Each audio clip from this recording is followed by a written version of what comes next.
Chapter 6:27. Most of the disciples of Liangwang Peak were on the leading sword boat of Aoyama. They sat cross-legged, directing the flying swords to attack the great formation of Cloud Dream.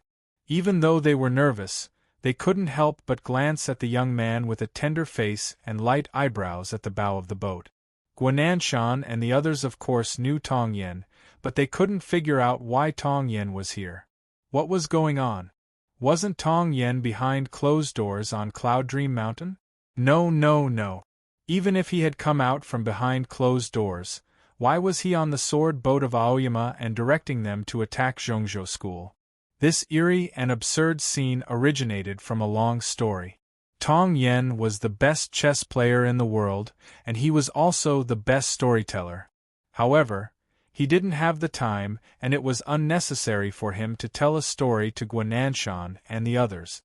In fact, he had only told one story that day, which was told to the dead dog, the principal guard of Aoyama.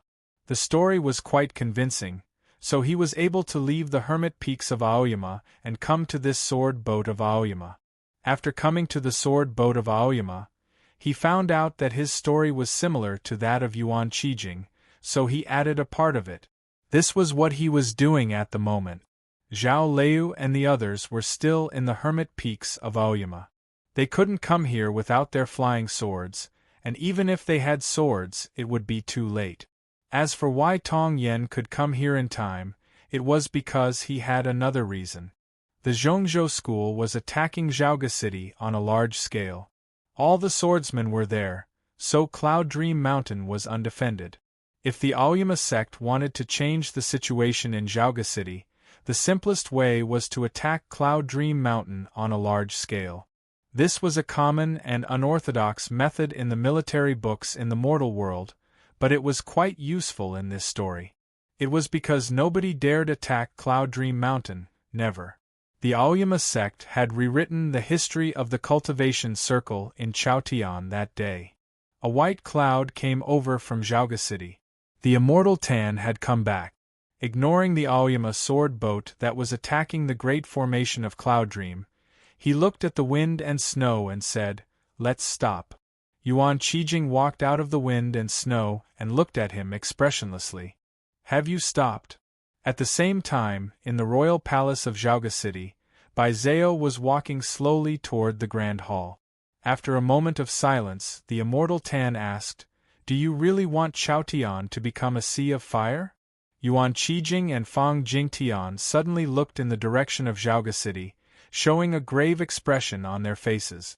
They felt an unimaginable aura that shouldn't exist in the mortal world descending upon them. The solemn expression was a sign of alertness, not fear. They knew that the battle between the Aoyama sect and the Zhongzhou School was about to begin. They had to take down the Cloud Dream Mountain before the situation in Zhaoga City changed. Whether it will be destroyed or not, we'll see after we fight. If you can't take care of the affairs of the Zhongzhou School, don't waste your breath. Nan Wang's angry voice broke out in the sky, followed by countless sounds of air being pierced. Innumerable sword strings turned into a comb in the sky and then became a sword, thrusting toward the great formation of Cloud Dream. Boom! The great formation of Cloud Dream quaked slightly, and an obvious crack appeared in the green glow. Seeing this, everybody, including the immortal Tan, was stunned. They were all aware that Nan Wang had broken through the upper limit of the Broken Sea state a few years ago, but this sword, how could it be so powerful? Did she have a death wish? In the next moment, countless sword strings appeared in the sky again, heading toward the great formation of Cloud Dream with a whistling sound. Nan Wang felt a bit crazy at the moment. It was because she heard the thunder in Zhaoga City and sensed the aura that she was familiar with and hated the most. Lian Sanyue was still alive. She was in Zhaoga City. Jingyang, that bastard, was also there. She was helping Jingyang fight the fairy lady. And she couldn't even take down the great formation of Cloud Dream. It was truly humiliating. It's truly humiliating, the immortal Tan said sentimentally. He opened his hands slowly, and the great formation of Cloud Dream was activated. The Zhongzhou school had never encountered such a situation since it was founded 30,000 years ago. The bloody demon church didn't dare do such a thing even when they were at their most arrogant. Dozens of endless sword strings in the sky had suddenly disappeared without a trace.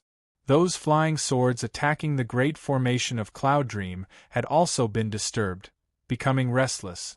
Even Fang Jingtian and Guangyuan Jinren found that their swords were a bit unstable. In the next moment, everybody heard the sound they were most familiar with. Whoosh, whoosh, whoosh. It was the sound of the flying swords breaking through the air. The people of Aoyama lifted their heads to look at the sky, and then saw the sword rain coming from the south. Innumerable flying swords weaved into a glittering ribbon in the blue sky, as if they would tie the sky together or cut it in half. Seeing this spectacular scene, everybody fell silent, including the immortal Tan. Only the sound of the flying swords traveling at a high speed could be heard in heaven and earth. After a long while, a loud boom burst out in the distant Zhaoga city, and then a spark could be vaguely seen, disappearing without a trace in an instant. Looking in that direction, Yuan Qijing remarked sentimentally, "The young senior master is awesome. The young senior master is awesome. The senior grandmaster is awesome. The immortal sect master is awesome." The cheers of the disciples of Aoyama broke out outside Cloud Dream Mountain, but they all called Jingju differently. It took a long time for them to stop cheering. Boom! The violent wind danced, and the thick clouds shrouding Cloud Dream Mountain dispersed with the wind. A huge dark figure could be vaguely seen in the clouds. Facing the humiliation of the Aoyama sect, the unicorn couldn't control himself any longer, letting out an angry roar. As all the disciples of Aoyama thought they would be attacked like a thunderstorm, the roar of the unicorn faded away, and the clouds and fog retracted, shrouding Cloud Dream Mountain again. There was an ocean of clouds higher up in the sky, looking as smooth as a blanket made of snow. A black dog as large as a mountain crouched on the ocean of clouds in silence. He pulled back his gaze from Zhaoga City and looked at the deep part of Cloud Dream Mountain. He didn't make any sound, but the expression in his eyes was exceedingly cold. Bai Jinren had suddenly left, and a dozen cloud boats retreated in a hurry. Everybody guessed that something must have happened to Cloud Dream Mountain. In all of Chaotian, the Aoyama sect was the only sect that could make Cloud Dream Mountain suffer a mishap. It was because of two people that the Aoyama sect could achieve what it had today. They were Tai Ping Jinren and the immortal Jingyang. Countless gazes were fixed on the square, on Jingjiu and Yin San. A few exceedingly powerful energies landed on Yin San at the same time as those gazes, locking onto Yin San. Yamatsai's boat of diligent study had flown back again, and Zen Master's Lotus Sedan had also arrived in Zhaoga City. The atmosphere was as tense as ever. It was of course the dragontail inkstone that Buqiuxiao used to lock Yin San. The lethal energy passed through the space of more than 10 miles and landed squarely on Buqiuxiao, making sure that he couldn't escape like he did at the West Ocean last time. Yin San was still calm. He turned to the boat of diligent study and the Lotus Sedan, flashing a faint smile as he raised the bamboo flute in his hand again. Seeing this, Buqiuxiao's expression changed slightly. This time, Yin San didn't play the flute. He waved the flute a few times casually. The sound of wind entered the holes of the flute, giving off a series of chaotic, but not unpleasant sounds. Countless flying swords left the ground and flew chaotically in the air, but they didn't collide with each other. They twisted together like a hemp rope and formed an ugly huge sword, slashing toward the boat of diligent study. Such a huge sword was unimaginably powerful. The violent wind howled, and the energy of heaven and earth was in chaos.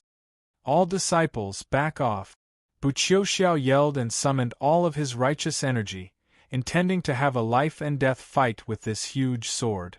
Whoosh! The violent wind was still howling, but the huge sword suddenly halted in the sky. It was unclear when Jingjiu had stood up from the stone steps. He reached out his right hand toward the huge sword in the sky, his face pale. Chapter 628. After so many years, this pair of the most famous brothers in the history of the cultivation world met at such a close distance for the first time, and they were fighting over the ownership of the sword formation of Aoyama. This was a very symbolic scene. After a long while, a crackling sound suddenly burst out in the sky, as if wet firewood was being ignited. The flying swords on the surface of the huge sword gradually flew away, like the skin of a wall being peeled off. Then, they scattered faster and faster until they turned into a rain of swords and returned to the ground one after another. Seeing this scene, everyone heaved a sigh of relief. You can only influence a small part of Aoyama. Jingjiu pulled back his right hand and said something meaningful to In-san. Then he added, "But you are still as good at scaring people as before." He was referring to how In-san had kept Bai Jinren at bay for a while. "As long as I can scare him off." In-san wiped the bamboo flute with his sleeve and said, "Don't forget that I saved your life today." Jingjiu said calmly, "You have saved me many times before." In-san lifted his head and demanded while looking at Jingjiu, "So you can disobey me all the time?" Jingjiu said, "I'm your young brother, not your disciple." In-san was taken aback a bit, but he seemed to think that this remark was very clever. Then he laughed out loud and said to Ching-er, "Shall we go?" It was unclear when Ching-er had come to the square of the royal palace. She was flying by Jingjiu's side. Hearing In-san's words, she shook her head without giving it much thought. In-san sighed for some reason, and walked toward the outside of the royal palace. Buqiu and the swordsmen of other sects were about to do something when they heard the sound of the flute again. The flying swords of Aoyama on the ground rose up along with In-san's footsteps, whistling and dancing in the air, making crisp sword sounds. Jingjiu had said that In-san could only influence a small portion of Aoyama, but he would still be able to influence some. Accompanied by the melodious sound of the flute, under the protection of the Aoyama sword formation, In-san left the palace and disappeared into the ruins. Zen Master and Buqiu exchanged a look and shook their heads, indicating that they couldn't find any trace of him. Was this the realm of a successful immortal transformation? Thinking of all this, Zen Master felt even more worried. Today, the Aoyama sect and the Zhongzhou school had formed a blood feud. Chaotian would be in turmoil and Taiping Jinren would be isolated from the mortal world. The mortal world would have many troubles from now on. The residents seeking refuge could be seen everywhere outside Zhaoga City. The cries had never ceased. The Zhao Garden had been opened long ago and had taken in many people. Jing Shang and Zhao Juyi pulled back their gazes from Zhaoga City and eyed each other, seeing the fear in each other's eyes. "Looks like we can bring them back." Yeah. Many refugees headed southward after leaving Zhaoga City, including many carriages of wealthy clans. Under the supervision and protection of the army of the imperial court, no chaos occurred. One of the carriages looked very wide. Nobody would have guessed that it was because a golden pheasant was squatting in it. The tail of the golden pheasant was indeed a bit too long. In-san took the green wine from the great grandmaster of the mysterious dark sect and took a sip of it. He sighed regretfully while stroking the tail of the golden pheasant. He didn't sigh because the world wasn't in chaos, it was because the world would be in chaos eventually. What he felt pitiful about was that Bai Jinren had retreated decisively in the end. It's indeed a pity. The great grandmaster of the mysterious dark sect poured himself a cup of wine and licked it with his tongue, but he was still not used to it. "Otherwise, she would have died in Zhaoga City today," he said with furrowed eyebrows. Seeing In-san disappear on the other side of the royal palace, Jingjiu turned around and walked back to the stone steps and sat down. He took out Ada from his sleeve and touched him with his palm, saying, "It's a pity." Ada was useless in the fight against the replica of the fairy lady Bai Ren, but if Jingjiu wanted to kill Bai Jinren, Ada could sneak attack him at the critical moment. As for how to kill Bai Jinren, Jingjiu had shown that he had the ability to sneak attack him when he and In-san fought for the control of the sword formation of Aoyama. Ada meowed once innocently in Jingjiu's chest, thinking that it was fortunate that Bai Junren had left. Otherwise, how many lives would he have left? As he was about to complain a little more, he suddenly found that Lien Sanyue was looking at him with interest. He couldn't help but roll his eyes and pass out. Though he hadn't met Lien Sanyue a few times, he had cursed her many times over the past hundreds of years. As such, he didn't dare look her in the eyes. "I've reminded you to be careful at the critical moment," said Jingjiu, while looking at Bai Zhao. Jingjiu had said this to her when they bade farewell to each other in the Guoqing temple. She didn't know what he meant at the time, but she found out that this was where he meant it. Lien Sanyue shot him a glance, thinking that his voice could be quite gentle as well. Bai Zhao didn't look at her. Holding his knees, he looked at the flying swords and the corpses of his colleagues lying on the ground in the square, his face pale, looking quite pitiful. If her body was really taken over, then she would die. It was an irreversible process. The reason she was still alive was because of Lien Sanyue and Jingjiu. In all of Chaotian, these two were the only ones who could do it, and they had paid a high price for it.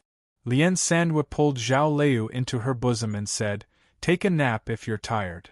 This statement seemed to have a magical effect. Bai Zhao felt a bit more relaxed and closed his eyes. His eyelashes fluttered a few times before he fell asleep. She had been sleeping during the 6 years we were in the snowland. Having said that, Jingjiu shot a glance at Lien Sanyue. She had been sleeping over the years as well. Lien Sanyue smiled, but didn't say anything. The two of them sat on the stone steps in silence, saying nothing more. The seemingly magnificent fight had actually lasted only a few moments. The morning sun was still in the east, obscured by the clouds. As time passed, the sun had gradually moved to the middle of the sky. It was noon now. The dark clouds were still obscuring the sun, but the holes made by the flying swords of Aoyama were still there.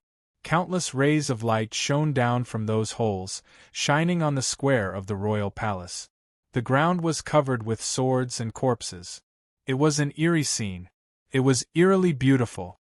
After a long while, the snowflakes suddenly fell down from those holes. Yuan Qijing arrived. Seeing the flying swords and corpses all over the ground, he remained silent for a while before he turned to Lien Sanyue and said, "Thanks a lot." Lien Sanyue waved her hand casually, saying, "I'm just bored after sleeping for too long, so I want to fight a few times. I didn't do it for your Aoyama sect." Yuan Qijing remained silent, thinking that since she did it for his senior master, Aoyama's sect had to remember her kindness. Then, he said to Jingjiu, "I'll stay here. You two can leave now." The Zhongzhou school had suffered a great loss that day, and it was chaotic all the time. It was unlikely that any trouble would arise in a short time. It was enough for him to stay in Zhaoga City. Jingjiu stood up. Lien Sanyue placed Bai Zhao in his bosom, ready to leave together with him. A few days ago, I read that a reader said it would take a long time to move to a new place. This is the first time in my life that I've moved a new place. I didn't realize how troublesome it was until now. It takes a long time to pack and tidy up the place. I didn't realize it before I tidied up the place. Now that I've tidied up the place, I've realized that there are so many things hidden in the house that I'm used to seeing. The old readers sent me countless books and gifts when I got married. It will take a few days to get married, and my family members will arrive soon. I'm so nervous. This is the first time that all my family members have come to visit me after I got married. As for updating, I'll try my best to keep up with it, and I'll do it well. Chapter 629. It was then that Apiao drifted out from the grand hall at a high speed. "Teacher, you can't leave me behind," she exclaimed in a panic. As the king of the underworld of the next generation, she didn't dare stay in the capital of the humans alone. Moreover, she had suffered a lot on the Shangda Peak for a few years, so she felt cold all over when she saw Yuan Qijing. Lien Sanyue shot a glance at this little girl and asked, "Who is she?" "My student, the youngest one," replied Jingjiu. Lien Sanhua pointed at Ping Yongka, who was still sleeping in the sword railing, and asked, "What about this little guy?" Jing Jiu replied, "Like I said, he is my personal disciple." Lien Sanhua said, "You're pretty good. If only you could be so flexible in other aspects." "What aspects? Men and women?" Neither Apiao nor Ada dared give any response. The people in the grand hall were as quiet as cicadas in winter. If Cold Cicada were here, he would play dead. But Yuan Qijing was playing dead. Jing Jiu and Lien Sanhua left Zhaoga City. Seeing the two figures vanish in the sky, many people inside and outside the royal palace knelt down on the ground. The swords were everywhere in the square, and it was quite troublesome to clean up the corpses and minced flesh. It took the magic army half a day to clean up the corpses, and they found an abandoned palace hall to store them in case the Zhongzhou school asked for them in the future. The grand ceremony of ascending the throne was held in the royal palace by dusk. The palace walls, which had been badly damaged by the swordsmen in the world, looked rather gloomy under the setting sun. Sitting in a side hall, Yuan Qijing closed his eyes, as if he had fallen asleep again. Seeing her son sitting on the throne, the royal concubine whose face was full of tears. Thinking of the emperor who had just left for one day, the tears gushed out like a spring. Ping Yongka was woken up by the cheers in the grand hall. He rubbed his eyes in bewilderment and found the swords all around him. He stood up with some difficulty and found the swords everywhere in the royal palace. And many of the swords looked familiar to him, as if he had seen them on the sword peak. For a moment, he was at a loss, wondering if he had returned to Aoyama. At this moment, the countless flying swords on the square suddenly flew up, heading towards Aoyama in the far south. The dark clouds in the sky suddenly shattered, revealing the clear blue sky. The flying sword in the sky was like a ribbon, but also like a path to the heavens. Ping Yongka suddenly remembered what happened before he fainted. He asked anxiously, "Where's Master?" Apiao came to his side, looked at the sky and said slowly, "Let's go." Hearing this, Ping Yongka's eyes became extremely complicated. There was yearning, envy, awe, and reluctance in his eyes. He murmured, "Master has ascended so quickly? Then what should we do?" Apiao looked at him as if she was looking at an idiot. She was more confident about her identity as the last disciple. She blew the leaf-like black hair in front of her forehead and used the changing light to express her sarcasm. She said, "What are you thinking? Mr. has gone to travel with Senior Lien Sanhua. In the 3000 nunnery outside Yuan City, the round window was the same as before, and the tranquil lake in front of the window was the same as before. However, their master had passed away and couldn't come out to welcome them anymore." Lien Sanhua put Bai Zhao on the bed in front of the window and waved her right hand gently. Countless fine silk threads came out from Bai Zhao's clothes, or more precisely, from his body. They rolled up with the wind and soon formed a huge snow-white cocoon, wrapping her body in the middle. Jingzhou had seen this scene in the Snowland and in the Shuiyu nunnery. He knew it was the magic method of transforming the silkworm into a butterfly in spring, so he was not surprised. On the contrary, he was more concerned about one thing. Sanhua had slept on this bed, and so had the Snow Girl. The person sleeping on this bed was Bai Zhao. The Snow Girl was the strongest swordsman in Chaotian, and Lien Sanhua was the #1 swordsman in the world. What kind of person would Bai Zhao become when he woke up? Looking at the bed, Lien Sanhua said, "Though she doesn't have the fairy awareness of Bai Ren in her body, it will take her a long time to temper such a large amount of fairy energy on her own." Jingzhu said, "She is not as good as you, so she will have to sleep longer." Lien Sanhua didn't use the door, but walked out from the round window. Jingzhu followed her to the lakeside. "I used the green sky mirror to sharpen my sword back then," he said while pointing to a stone stool. Sitting on the eave, Qing flapped her transparent wings softly, saying nothing. If it were before, she would have flown down to the ground a long time ago, yelling that Jingzhu was so rude back then, but she was silent now. All she did was watch the man and the woman talking by the lakeside in silence. Lu Xi had taken her to many places, and so had Tai Pingzhenren. Yet, she vaguely understood that the following days were more important if she wanted to know what a human was. More importantly, she was aware that she shouldn't disturb them at the moment. Lien Sandwe walked to the stone stool with her hands folded behind her back, and then sat down on it. As soon as her dress touched the stone stool, Jingju's palm fell down soundlessly, aiming at the top of her head. Pa! A gentle wind blew over, and countless strange ripples appeared on the surface of the lake. The fish fled in all directions in fear. A few thunderclaps broke out in Diyuan City before the summer arrived, startling the pedestrians on the street. A man with gray hair on his temples walked out from a shop and looked up at the sky. In the distant mountains, a clear spring had suddenly broken off, and a cliff had suddenly collapsed. Nobody knew that the thunderclaps and the strange phenomena originated from this gentle sound and this gentle wind in the 3000 house. Like I said, you can't beat me for the rest of your life. Lien Sandwe turned around and looked at Jingjiu, saying proudly, even though you have the fairy energy of Bairun, you're still not my equal. You can't even sneak attack me. Jingjiu said expressionlessly, the fairy energy of the fairy book of longevity has been poured into by Zeos' body by you. If you don't take my fairy energy, something bad will happen to you.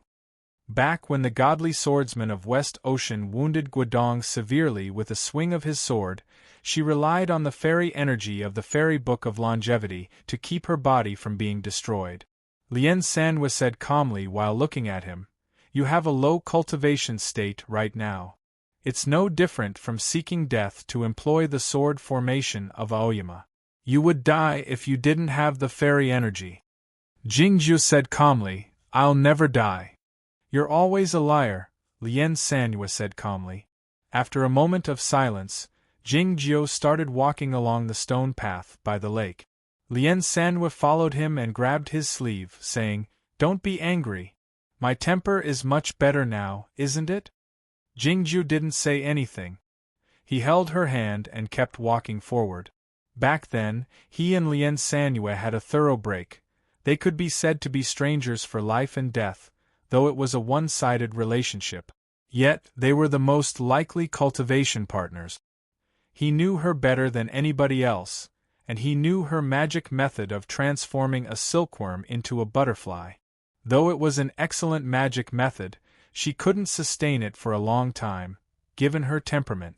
Lien Sandwe sensed his mood through his reticence, saying with a faint smile, after my failure in Ascension, I used the heaven-human connection to calculate that I won't live long even if I use the method of transforming a silkworm into a butterfly. If so, why don't I have a good time?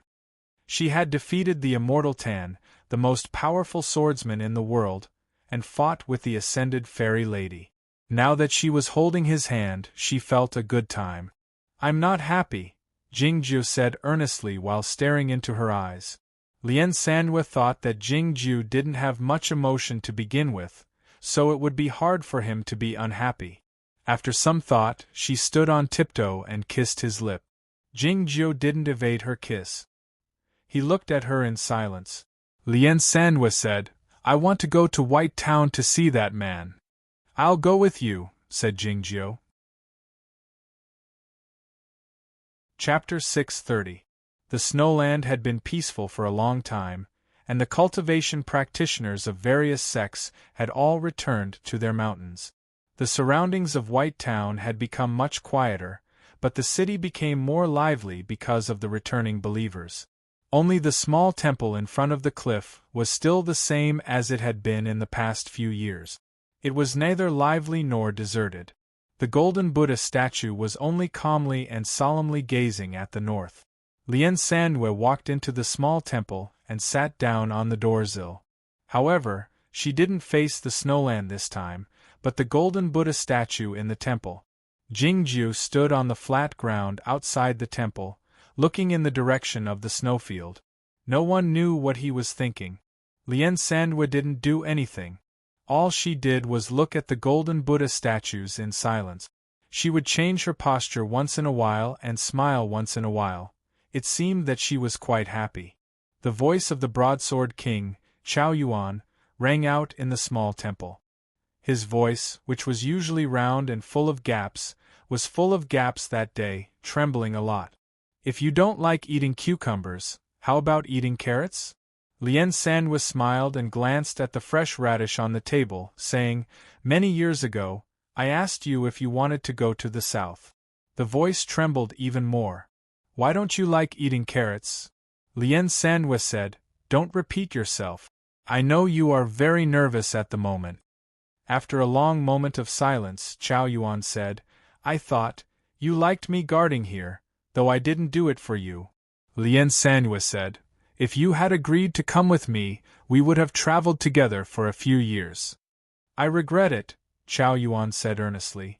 Lien Sanwa suddenly turned her head and said to Jingjiu, "You stay away from here."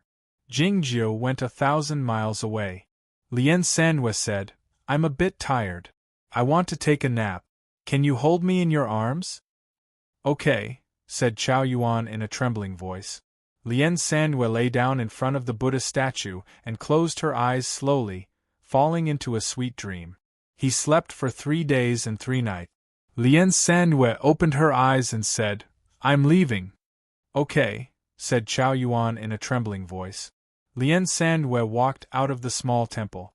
Jingjiu returned to the small temple. "Thank you," Chao Yuan said to him. Jingjiu remained silent.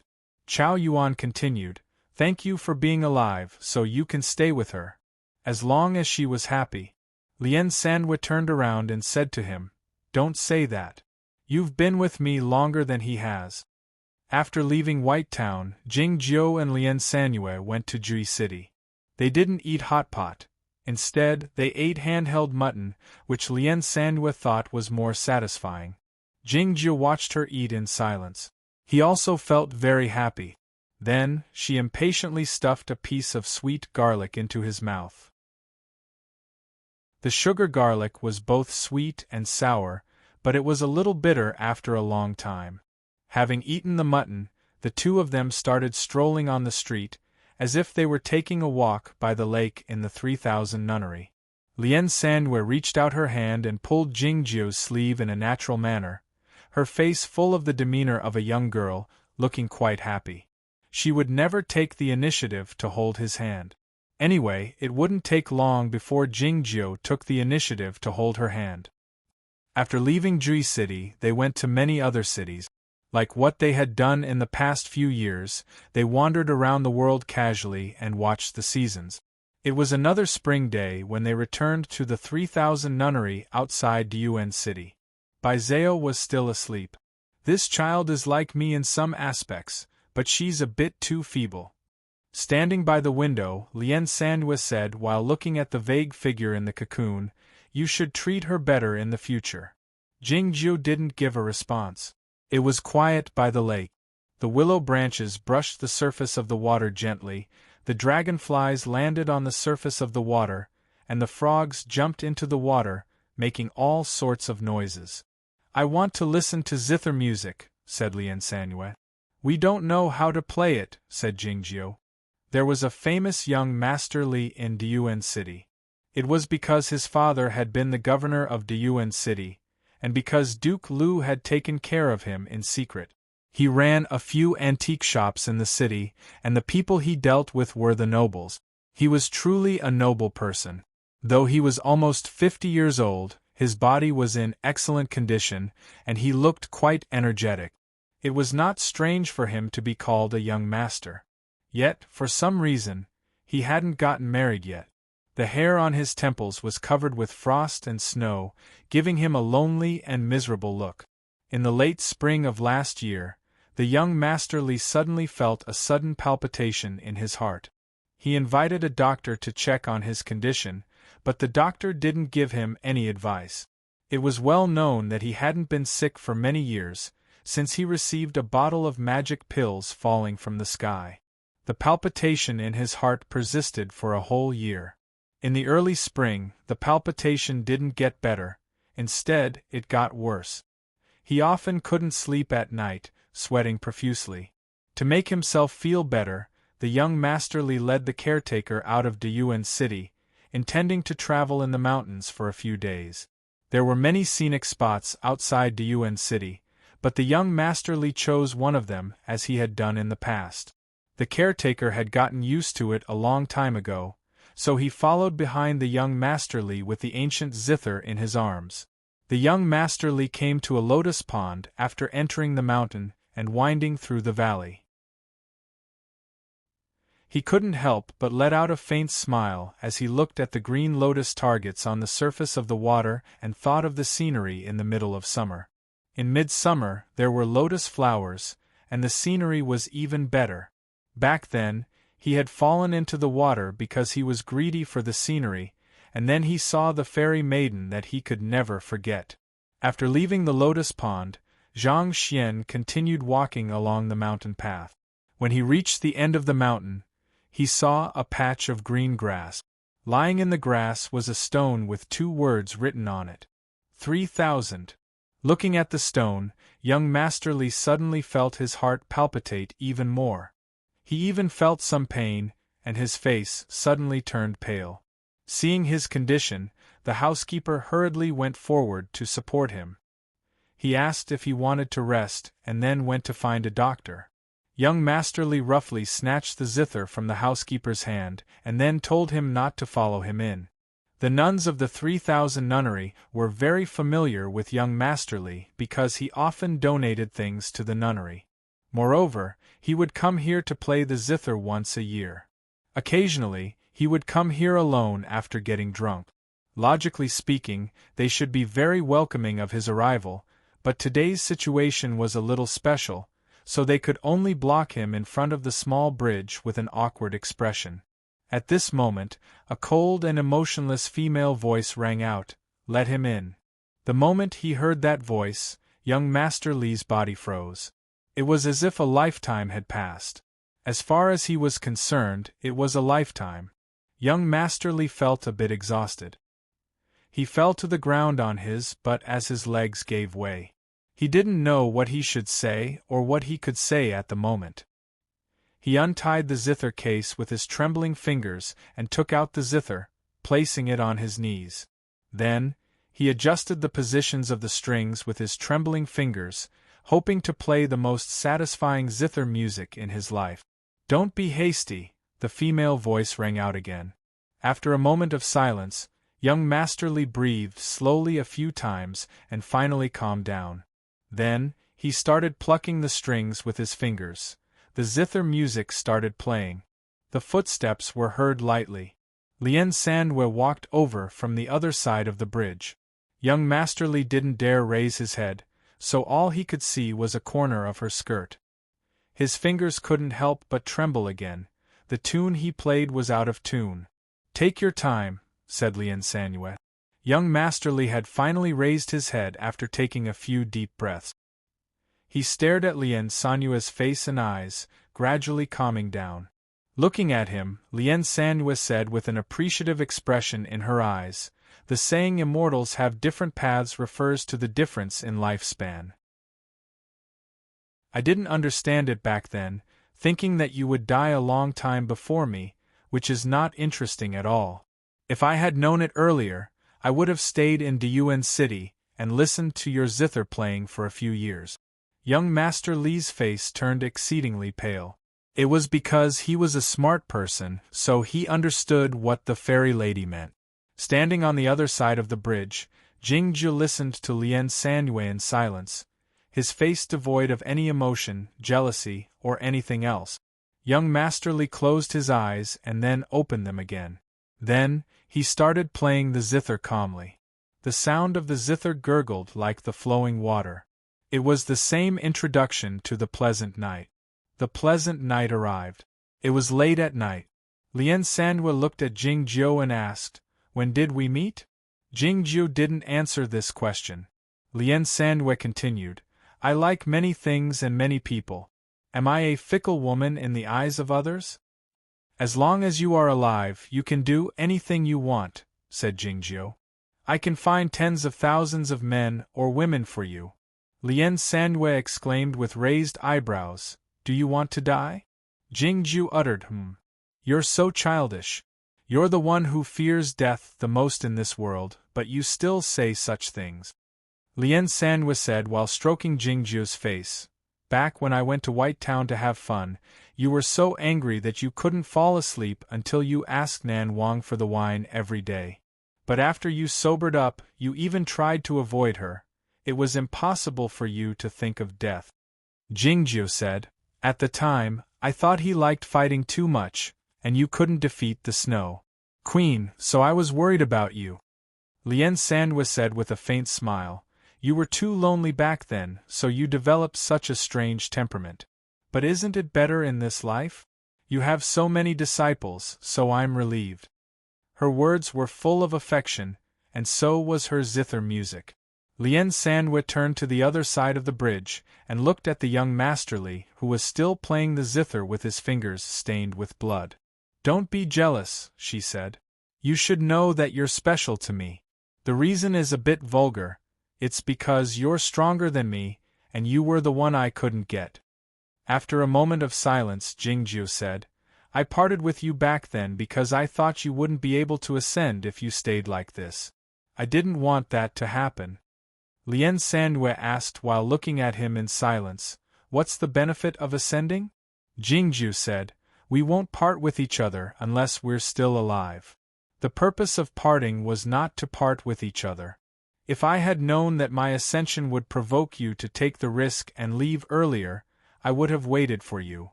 As far as Jingju was concerned, these were the most touching words of love he had ever heard. I would have waited for you. Lien Sandue held his hand and leaned against his chest softly, saying, You don't have to wait for me this time. I'll wait for you in the next life. Then, she turned into countless golden lights and dispersed gradually. They were the morning sunlight when they dispersed into the sky. The sun rose as usual. The zither music was sobbing. The young masterly cried bitterly, his hair turning white overnight. Ching-er had tears streaming down her face. She had understood the sufferings of others overnight. An earthquake occurred in White Town. A bright broadsword light shot into the deep part of the snowland. It was unclear when it would come back. It was unclear if it would never come back. Chapter 631. Yesterday marked the end of the first half of the path toward heaven. Lien Sandue was dead. This is my favorite part of the novel so far, except for the part about seizing the cauldron in the illusionary realm. In the chapter written a long time ago, the young masterly played a piece of music in the 3000 nunnery, and I chose it as the introduction to the Good Night. The magic method created by Lien Sandue later was called the Good Night. The chapter written the day before was called, Every Night in the Human World is a Good Night. It sounded like a happy and beautiful night, but it wasn't. A good night is a good night. Night is death. Every night in the human world is death and separation. Many parts of the novel The Path Toward Heaven and the plot of Lien Sandue were intended to write that sentence from the very beginning. Don't walk into that good night gently. I saw this sentence when I was watching the interstellar travel, and I kept repeating it in my mind over the last few years, like a mantra. My dear friends, don't walk into that good night gently. This is a hopeless accusation against the god of death, and it is the greatest hope for the living. Chapter 632. It had been a year since the Zhongzhou school attacked Zhaoga City. The royal palace had finally been repaired, and the great formation of the royal palace had been strengthened with the help of Yamatsai and other cultivation sections. After the new emperor ascended to the throne, he implemented a more benevolent policy. The residents of Zhaoga City didn't have to worry about the thunder and fire falling from the sky every day and dying. Everything was slowly recovering. In the Grand Hall, the emperor was discussing with the chancellors. In the side hall, Gu Qing sat in front of the desk and read the memorials to the throne, and royal concubine who was staring at him from a short distance away. Apiao was drifting on the beam, and Ping Yongka was lying on the bed. A cold intent could be felt in the deep part of the room. Though he was in the room, the wind and snow kept falling down to a spot on the ground. Yuan Qijing was sitting there. All the wind and snow that landed on him were absorbed into his body, not spilling out a single bit. As a gentle wind blew over, Jing Jiu appeared in the side hall. Ping Yongka and Apiao showed a delighted expression and came to greet him hastily. In the next moment, they didn't know what to say to comfort him when they thought of the strange phenomenon last night. Jing Jiu walked to the front of Yuan Qijing and bowed deeply to him in an exceedingly solemn manner. Yuan Qijing didn't pay any attention to him with his eyes closed. Normally, this was an extremely rude thing to do, and it shouldn't happen to this sword justice of Aoyama. Gu Qin came back to his senses and came to his master hastily. As he was about to report what had happened in the past year to his master as quickly as possible, Jing Jiu waved his hand to stop him. He walked into the grand hall. All the chancellors, including the emperor, knelt down together.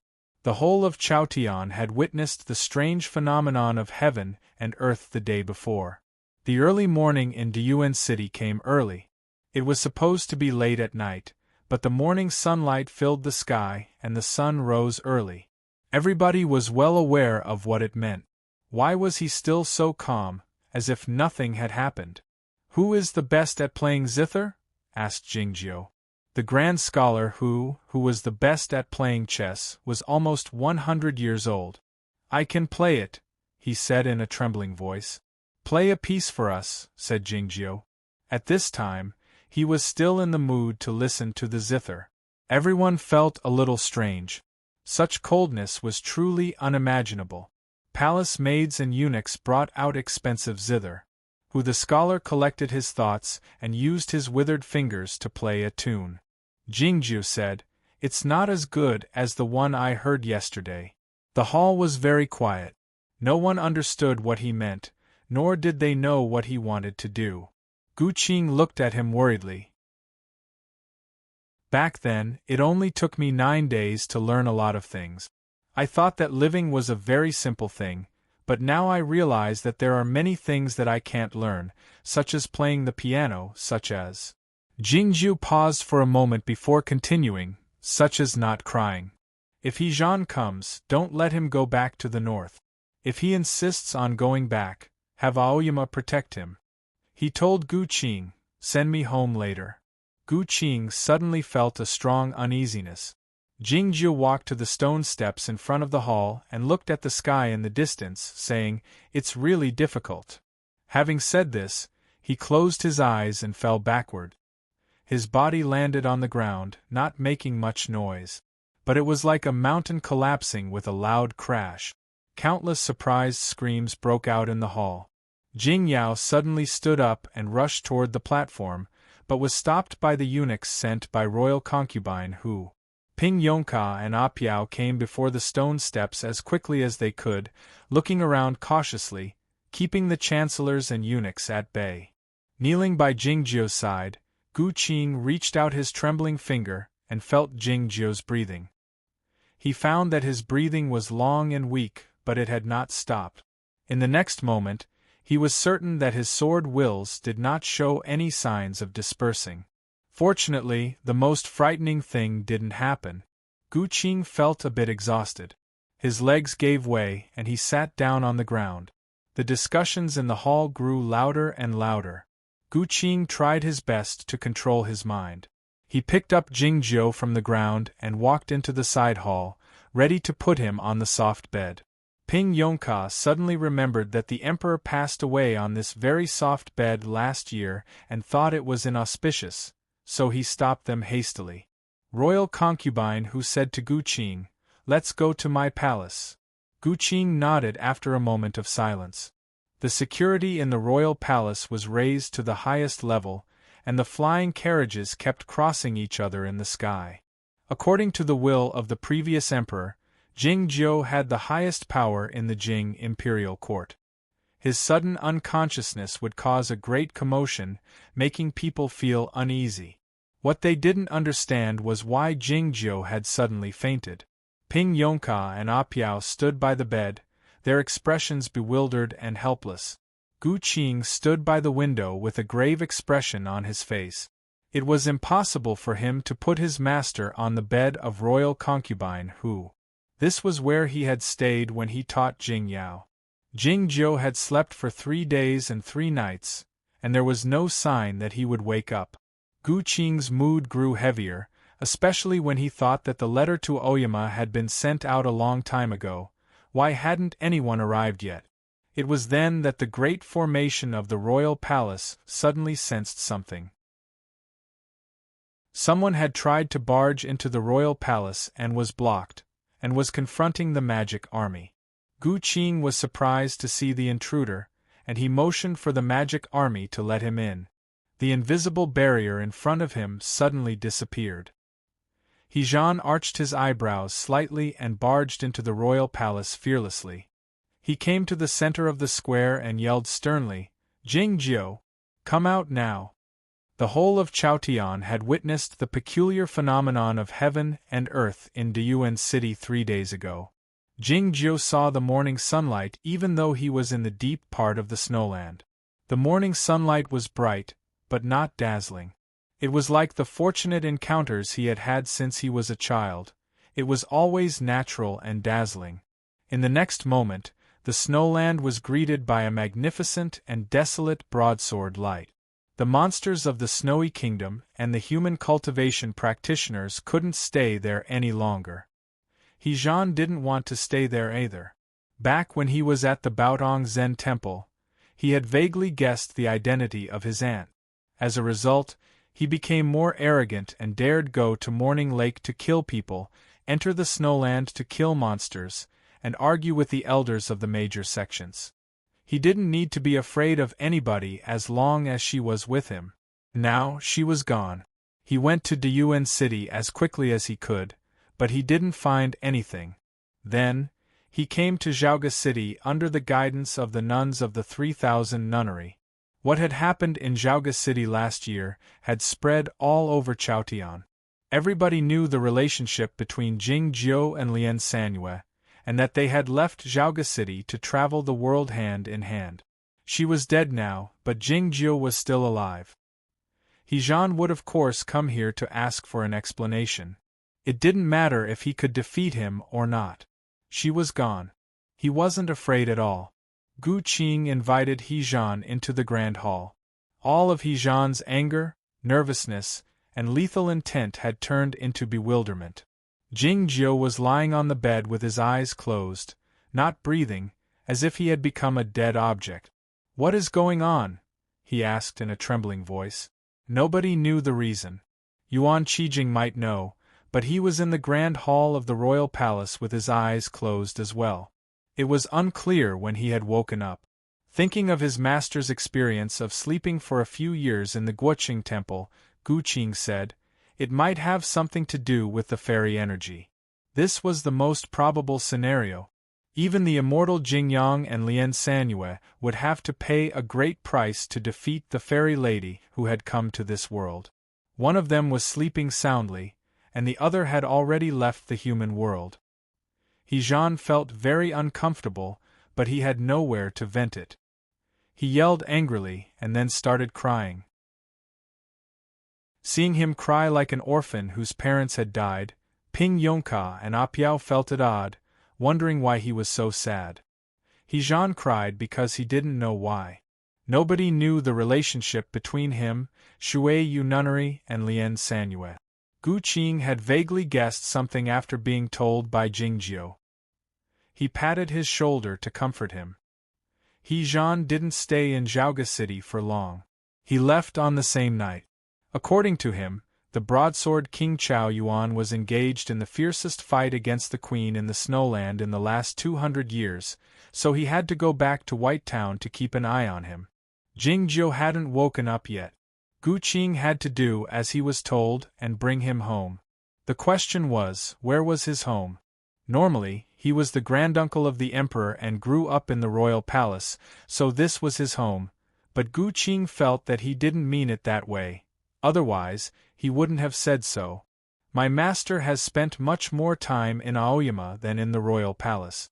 As far as he is concerned, Aoyama is his home, Ping Yongka said while scratching his head. Gu Qing said, even if my master means it this way, we can't go back to Aoyama. Aoyama was too far away, and Yuan Qijing was in Zhaoga City, and Fang Jingtian was in charge of everything. It would be too dangerous to send the unconscious Jingju back to Aoyama or Cloudy Town. Is it possible that the immortal is referring to the Jing family of Taichung Temple? Asked the royal concubine who.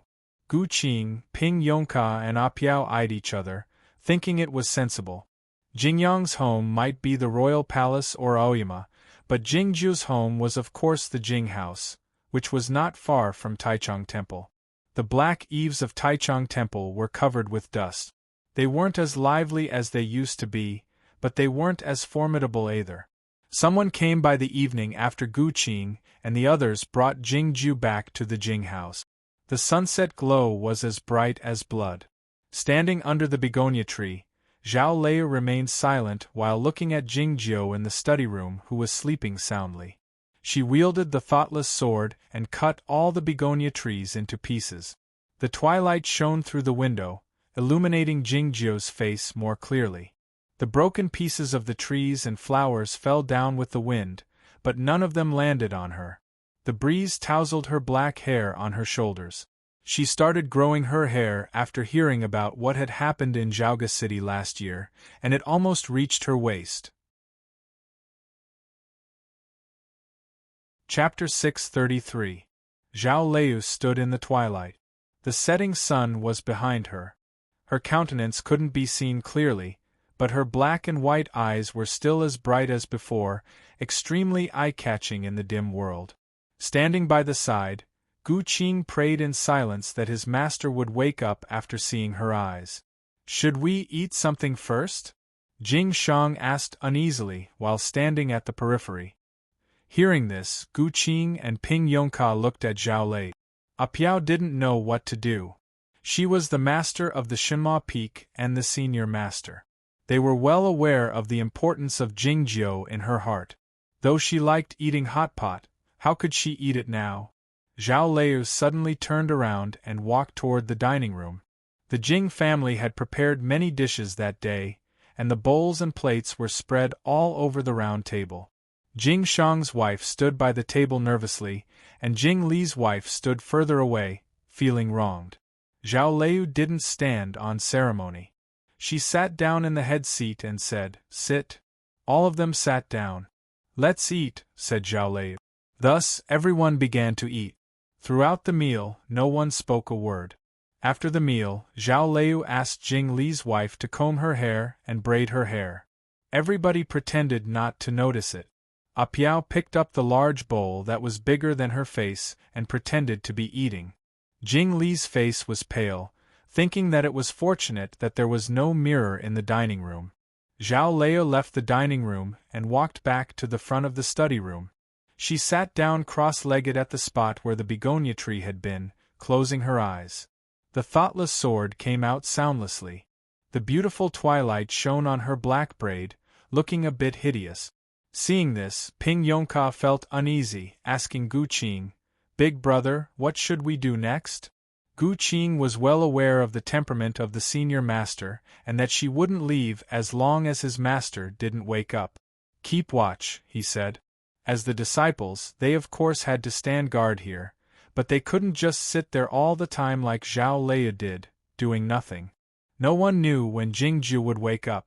What if he needed more than 10 years? Fortunately, the Jing residence had been expanded twice in the past few years, so there were enough rooms for them to stay in. The twilight deepened and night came.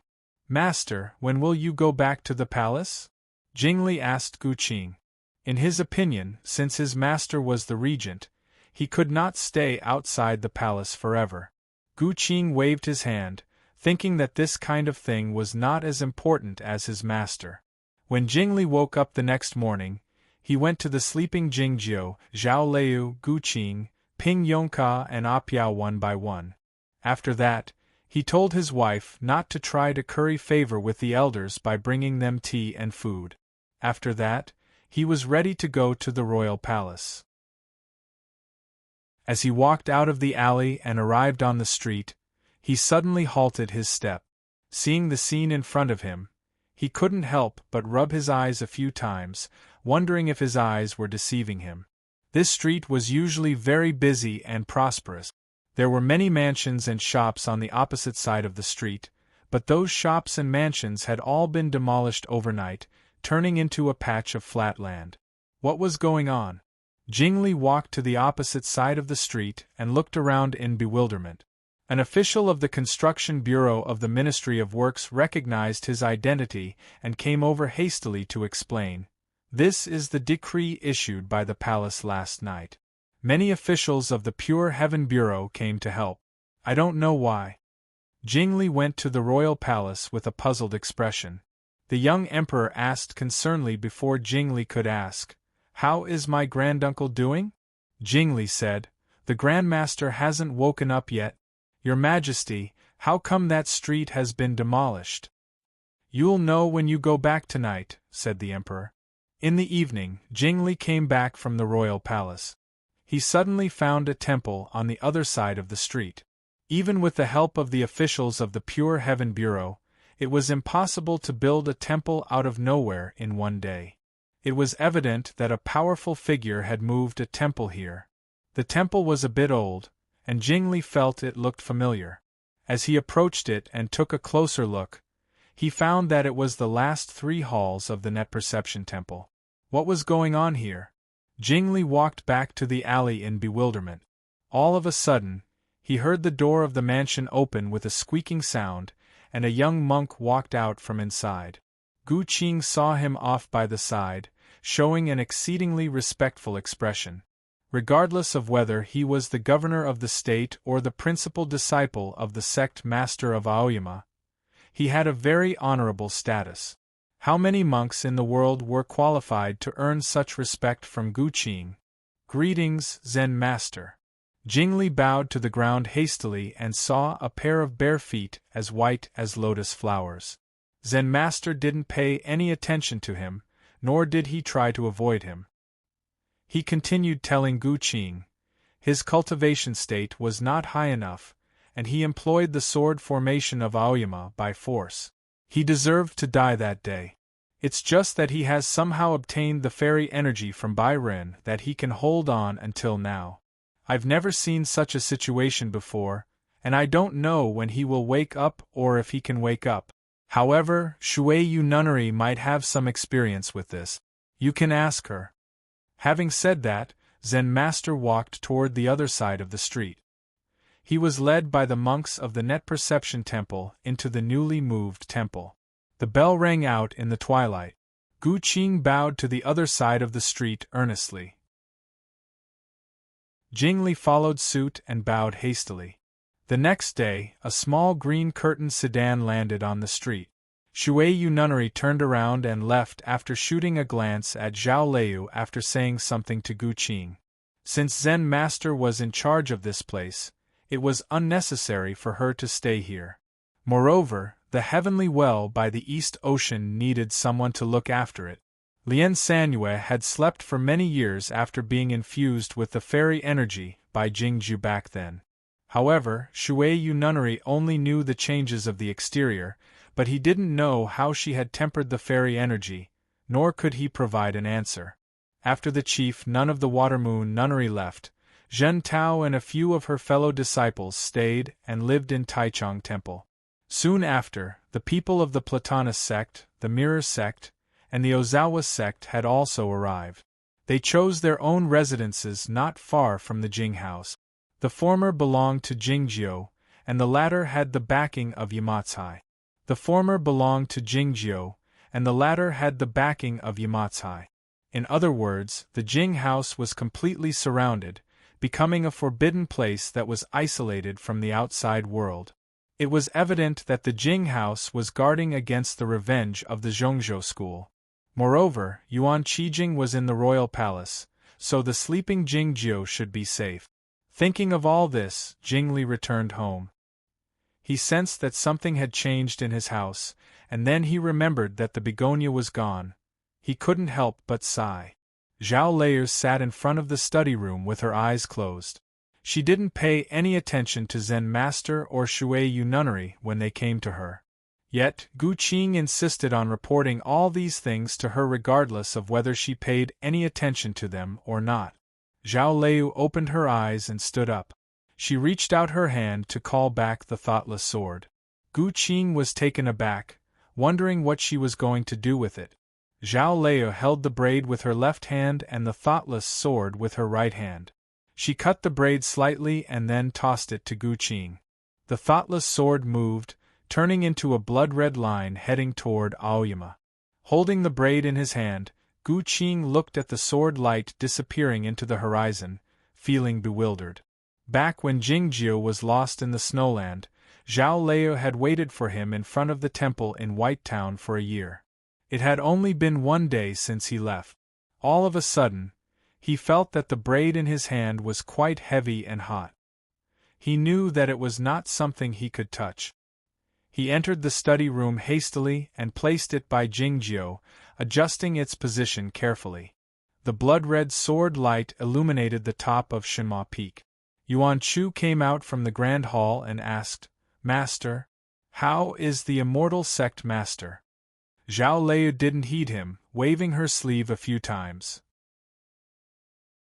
Lu Ada rolled out from her sleeve like a snowball. Yuan Chu shut up immediately. Zhao Lei walked into the manor cave expressionlessly. The stone wall closed slowly. Lu Ada pulled back his gaze, strolled to the edge of the cliff and crouched down, looking at the seemingly burning ocean of clouds. 100 years had passed in the blink of an eye. However, for mortals, it was a line that was difficult to cross, straddling the line between life and death. Those residents of Zhaoga City who had witnessed Lian Sanyue's fight against the fairy lady were all dead. As a result, everything had become a legend. Even for cultivators, this was a very long time. It was a peaceful period of 100 years in Chaotian. The devil men of the deviant sects were mostly killed by Lu Ci. The Zhongzhou school was as quiet as a sealed mountain. The Aoyama sect was the only exception. Guangyuan Jinren had reached the heavenly arrival state 70 years ago. Fang Jingtian had broken through the middle state of the heavenly arrival state. To everyone's surprise, the sword justice of Aoyama, Yuan Qijing, was still alive and sitting in the royal palace of Zhaoga City, though few people could see him. The Aoyama sect seemed to have returned to its heyday, but everybody knew what the Aoyama sect was worried about. Taiping Jinren was free and unfettered in the world. The immortal Jingyang was in a deep sleep. If Yuan Qijing weren't still alive, Fang Jingtian would have suppressed Shinma Peak and brought his master back a long time ago. On an ordinary autumn day, the door of the manor cave on the top of Shinma Peak was opened slowly. Zhao Lei walked out amidst the drifting dust. She was covered in dust, her short hair messy, and her appearance slovenly. She looked like the first time she met Jingjiu on the Sword Peak over 100 years ago, but her eyes were more distinct, like the ink characters on a piece of paper. Heaven and earth could see her will and thoughts clearly. She walked to the edge of the cliff in the blood-red twilight, looking at the ocean of clouds that seemed to be ablaze. Innumerable vague sword wills drifted out from her clothes.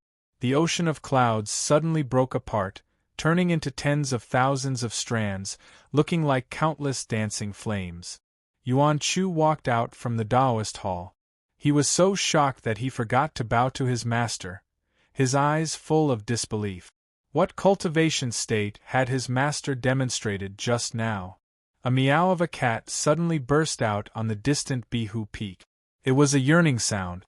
It was more of admiration. She had finally surpassed Jingyang and became the youngest person in the upper state of the Broken Sea.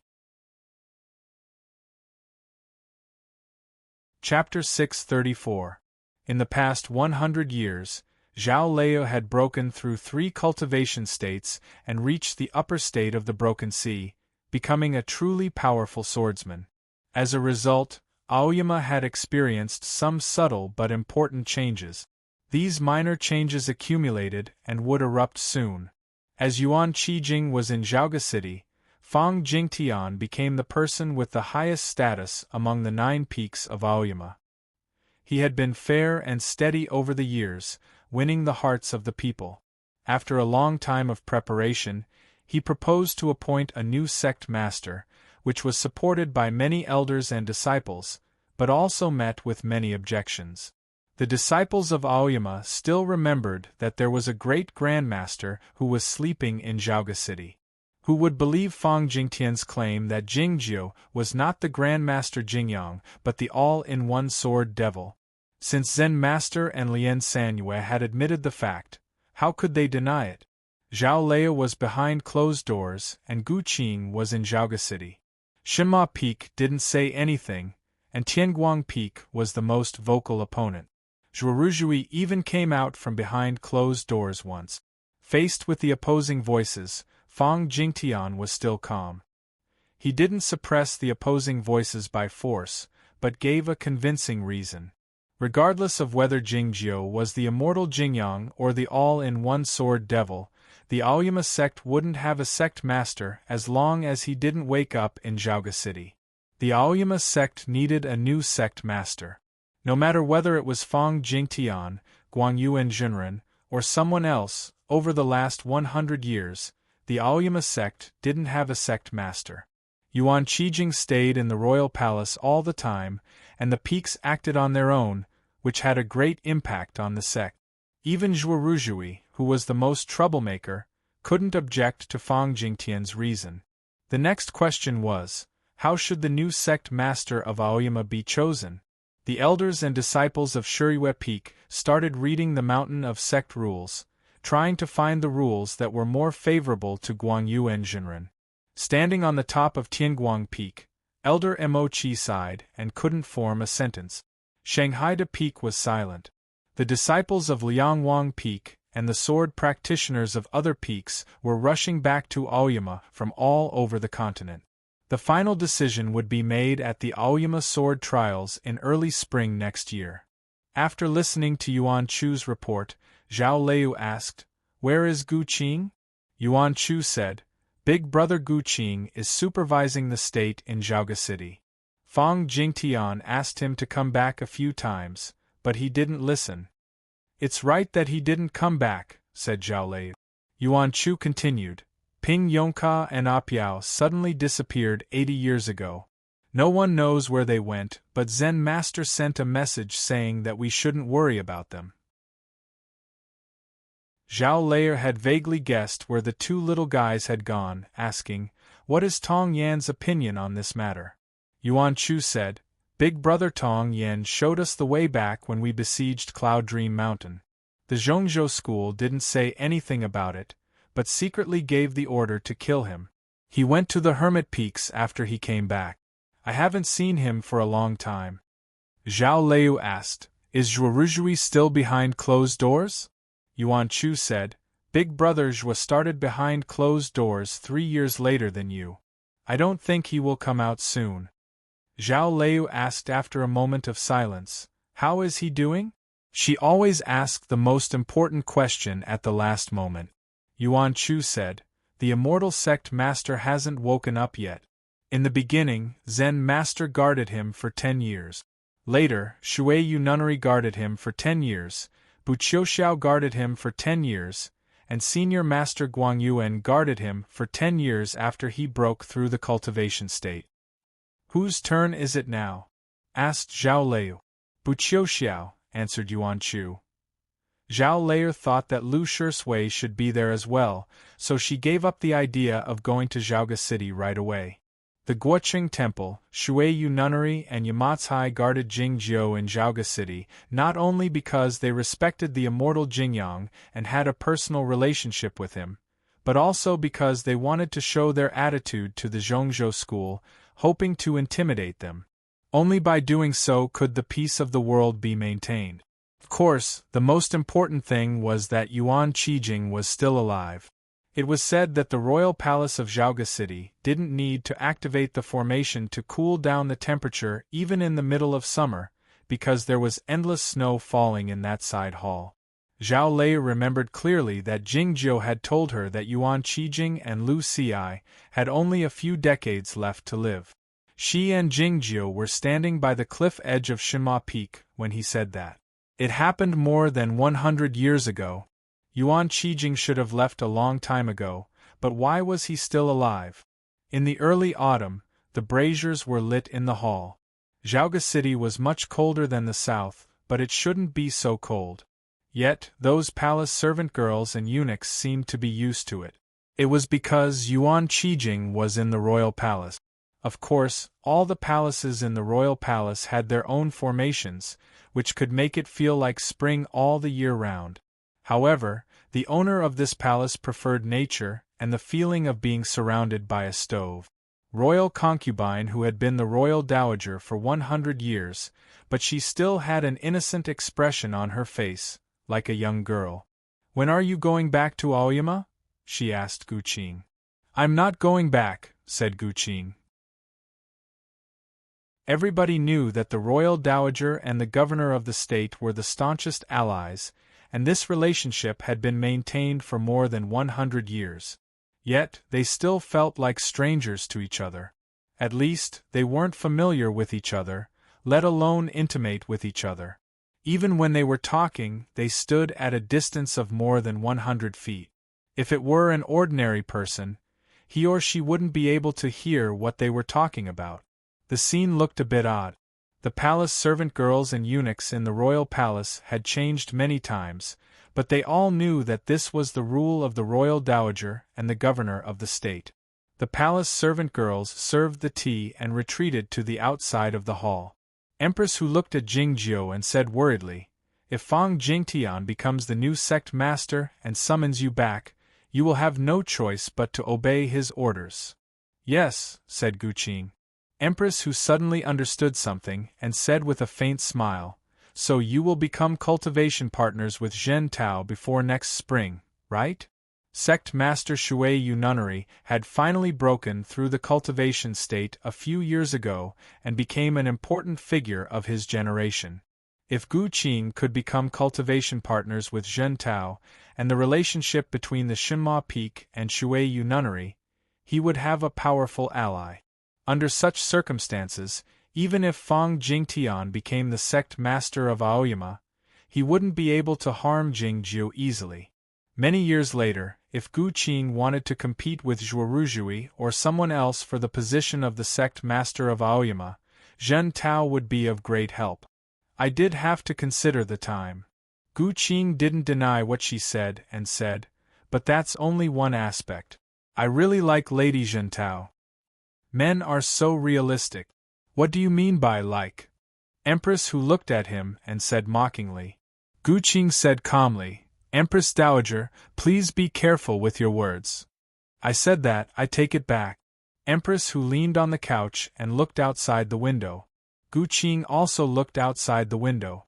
The two didn't say anything else. The palace was silent. The scene was strange. Silence. They looked outside the window.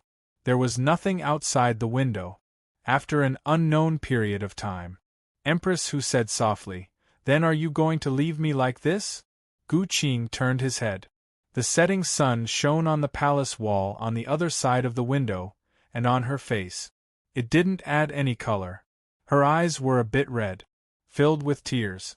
The name of the chapter, Outside the Window, is not from the song of the same name by Do Wei, but from the movie of the same name by Lin Qingxia, or Qiong Yao's first novel.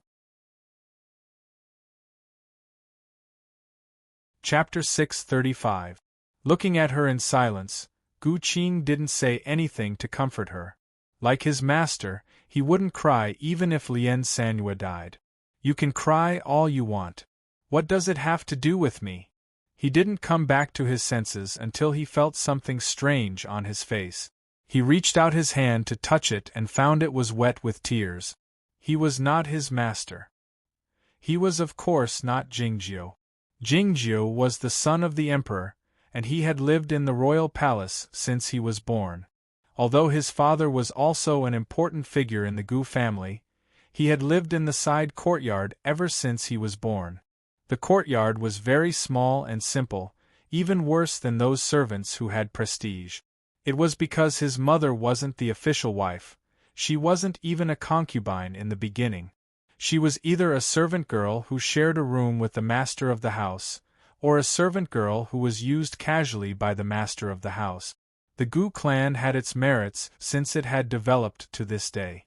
All the disciples of the Gu clan, regardless of whether they were from the main family or the distant family, would have the opportunity to receive education, and they would be checked to see if they had the talent in cultivation. Fortunately, Gu Qing had demonstrated his talent in cultivation at a young age. Unfortunately, he had an elder brother who was more talented than him, and he was the son of the main family. The Gu clan had made some preparations, and sent Gu Qing to Aoyama a few years later. His elder brother, Gu Han, treated him coldly, but he didn't treat him badly. He brought him to Liangwang Peak, where he became the sword attendant of Guananshan, the principal disciple of Aoyama. If his life had continued on this path, he would have officially joined Liangwang Peak after the inherited sword competition. He would have tried his best to cultivate and kill enemies, exchanging his years and achievements for precious magic pills and sword styles. Then, he would see if he could become an elder of one of the peaks 200 years later. However, on the night of the inherited sword competition, he met Jingjiu, and his life had experienced a tremendous change. His flying sword was smashed into the distant mountain by Jingjiu like a piece of scrap metal. At that moment, he felt more bewildered than angry and humiliated. He couldn't figure out what was going on, so he asked Jingjiu reflexively. Asking for advice from the opponent who had just defeated him was already very baffling. What was even more baffling was that Jingjiu actually answered seriously. Because he used the Six Dragons sword formula in advance in the inherited sword competition, he was suspended from practicing swordsmanship for 1 year. Gu Han was a little unhappy, but he did not say anything. He told him to wait for another 3 years to inherit the sword. When it came to cultivation, stagnating for 3 years usually meant that there was no hope for the great Tao. Just when Gu Qing was in despair, Lu Shisui said to him, "Do you want to go over there and give it a try?" Gu Qing thought for a long time and finally made a decision. This decision would definitely offend Gu Han, and it might even cause the Gu family to give up on him. However, he still did it, and the moment he made the decision, he felt unprecedentedly relaxed. Because from that moment on, he finally left Gu Han and the Gu family. He went to Shenma Peak. Jingjiu and Zhao Lei said that they didn't need a caretaker, but the peak was so big that he could live anywhere he wanted. Jingjiu stayed on Shenma Peak and built a wooden hut with the monkeys. 3 years later, Jingjiu and Zhao Lei returned from Haizhou. He participated in the inherited sword competition and naturally became Jingjiu's disciple. He was taught the inherited heaven swordsmanship of Tianguang Peak. These experiences were indeed wonderful. If it were in other stories, he would have the same treatment as the male lead. Yet, he was well aware that his talent in cultivation was not as good as his 2 masters, Lu Shisui, Zhuoruzhui and the others whom he met later. After seeing Tong Yen, he realized that he was definitely not smart enough. All he could do was spend more time on cultivation and put in more effort in other areas. He took care of everything meticulously and became the real caretaker of Shenma Peak. Then he became Jing Yao's teacher, and he was the acting sect master of Aoyama for a few years. Now he was the governor of the state. It was of course difficult to govern the state.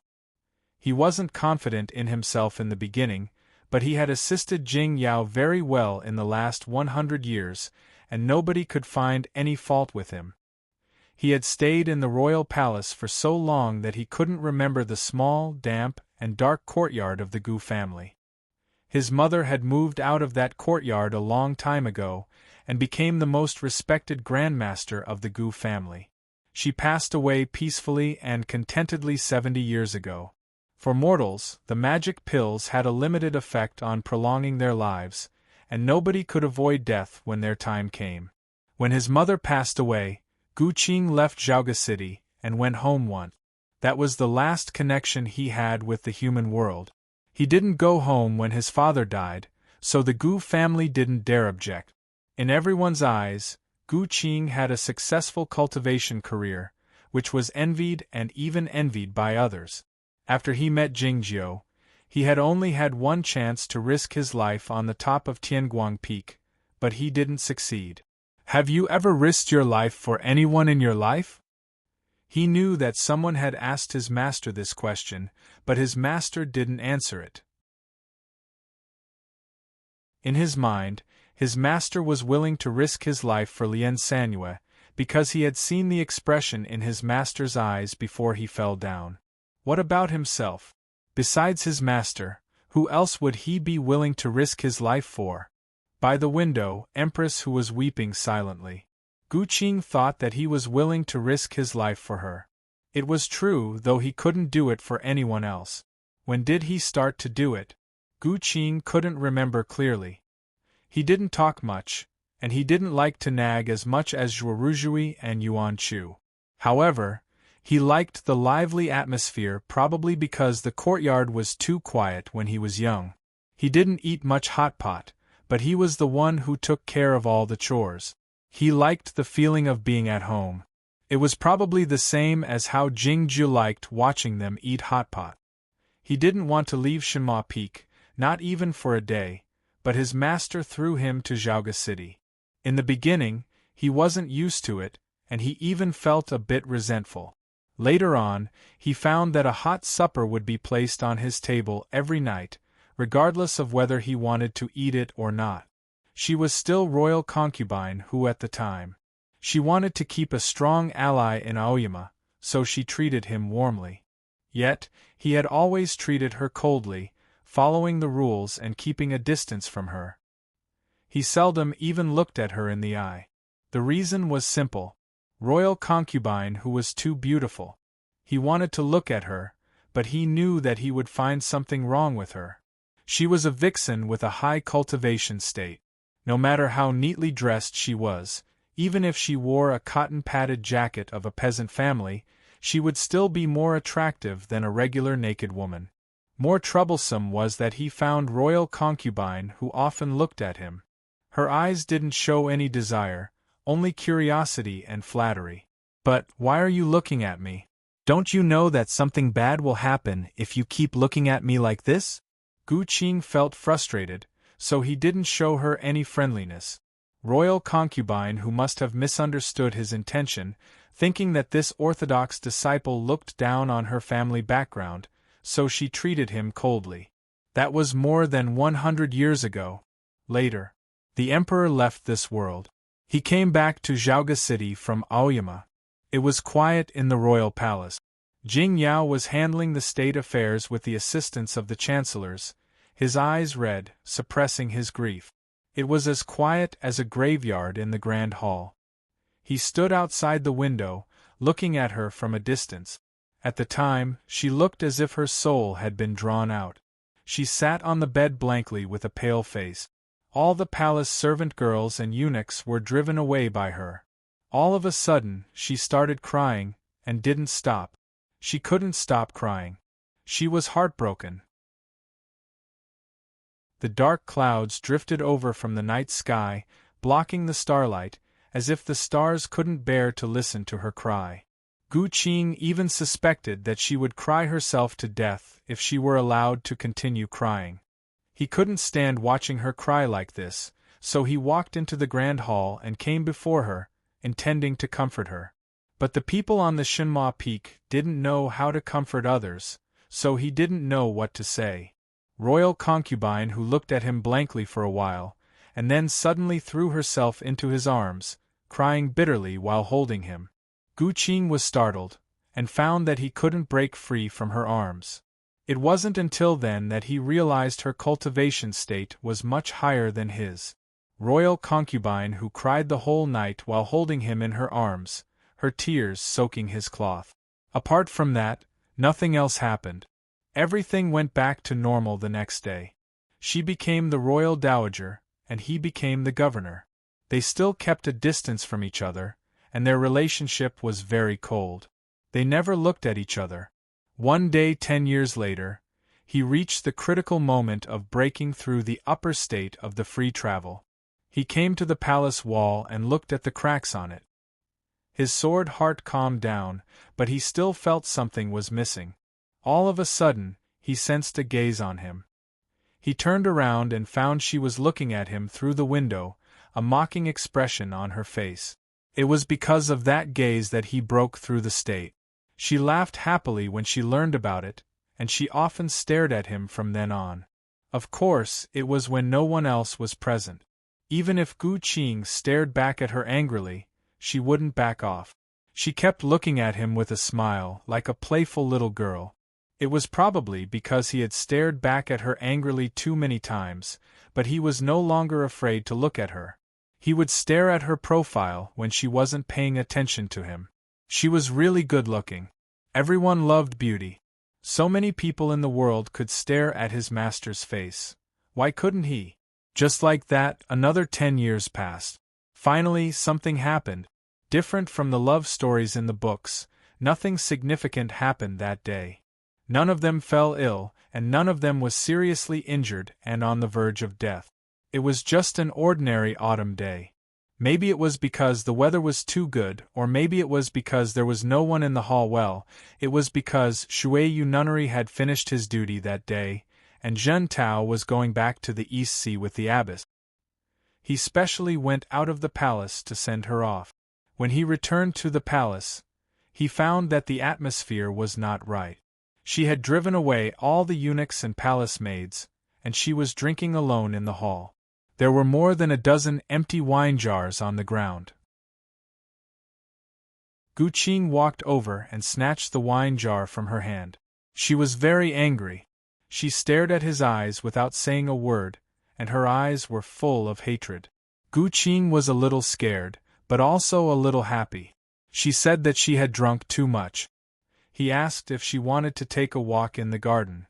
There was no one in the garden, and the grass between the flowers and trees was a little uneven.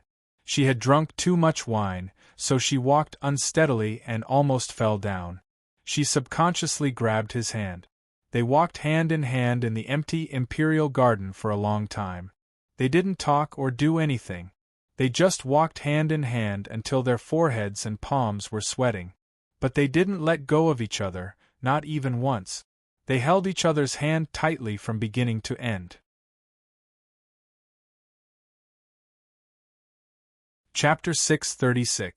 That night, the two of them walked until they were tired and sober. The two of them entered the grand hall and lay on the bed. She said she was tired and asked him to massage her shoulders. He agreed. It was quiet in the grand hall, except for their breathing. She suddenly asked, "Have you made up your mind?" He remained silent. She said in silence while looking at him, "If you keep doing this, I'll eat you." He let go of her hand and sat on a chair 100 feet away, drinking a cup of cold tea. Nothing had happened indeed. Yet, something had happened. Not many days later, their hands were together again. He would massage her shoulders once in a while, and she would stroke his head once in a while. About 10 years later, his mother passed away. Gu Qing went back to his home. He came back to Zhaoga City. This palace was like his home, making him feel relaxed. So he decided to drink some wine. The wine made him miss his family even more. She stayed by his side, quietly accompanying him. The more he drank, the more energetic he felt, and the more tears came out. All of a sudden, he felt something brushing against his face, wiping away the tears. It was as gentle and comfortable as the spring breeze, as if it could wipe away all the pain. It was her tail, a furry tail. Is it fun? She looked at him nervously, trying her best to calm herself down. I'll lend it to you to play. Don't be sad, okay? She said in a trembling voice. Gu Qing couldn't help but laugh out. She looked at him embarrassedly, her face a bit red. He suddenly felt it was a good thing. Gu Qing had been with her for 60 years. But he still couldn't calm down.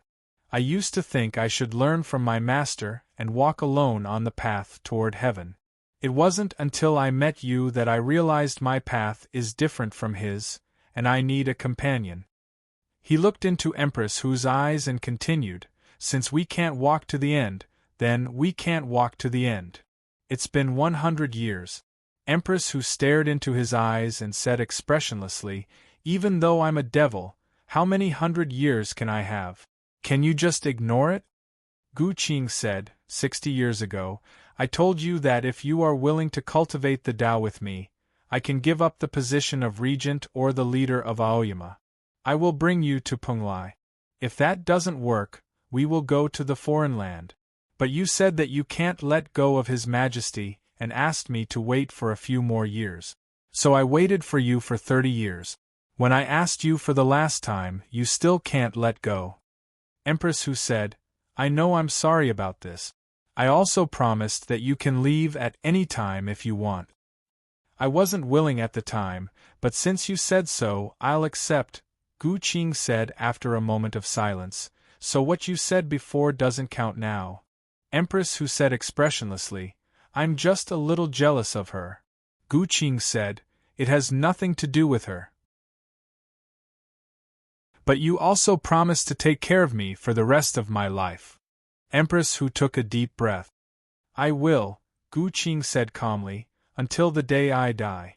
Empress Hu said in a trembling voice, "You're right. I can't let go of Yao, and you have to live your own life. I'm just a little sad." From the beginning to the end, there was no change of expression on her face, but everyone could see her sadness because her eyes were very pale, so pale that there was no color. Gu Qing walked forward and held her hand. He looked into her eyes and said, "I can't live without you. I feel sad when I think about it." Empress Hu's eyes gradually regained some color. She said, "But I'll be jealous, I'll go crazy. That will cause trouble." Gu Qing didn't say anything. Empress Hu said in a trembling voice, "Okay, I'll get used to it slowly." Gu Qing stroked her face with an apologetic and pitiful expression, but more than that, he was determined. The Empress Dowager couldn't remarry. It didn't matter if the other was the regent of the state or the future sect master of Aoyama. Thus, she and Gu Qing had always been very cautious. Fortunately, the great formation of the imperial palace was under Gu Qing's control. No one could spy on them from the imperial palace, so he wasn't worried that this matter would be exposed.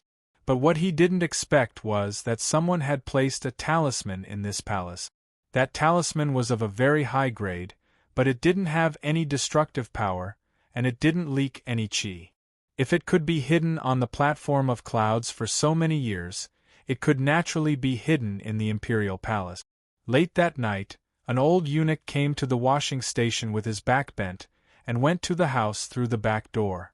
Before long, he came to an extremely secluded house under the cover of darkness. The formation of the house opened soundlessly, bringing him to the reception hall in the deepest part of the house. A one-armed old man with graying sideburns sat on a chair and looked at him in silence.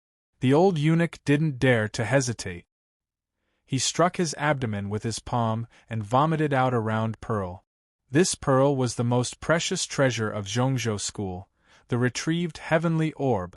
The one-armed old man was the elder of Zhongzhou school, Yu Qianmen, who had lost his arm in the Battle of Zhaoga City 100 years ago. Yu Qianmen took over the retrieved heavenly orb and asked expressionlessly, "Is it all inside?" The old eunuch said, "If anything has happened in the last half a year, it's all inside." Yu Qianmen smiled faintly. This retrieved heavenly orb was very important for Zhongzhou school, but what was inside was even more important. If what the immortal had predicted was true, Aoyama would be tarnished, and the relationship between Aoyama and the imperial court would be ruined. Of course, Zhongzhou school would try to use this retrieved heavenly orb to make Gu Qing do something for them before that. As he was thinking of all this, Yu Qianmen suddenly heard a faint flute sound in the night sky.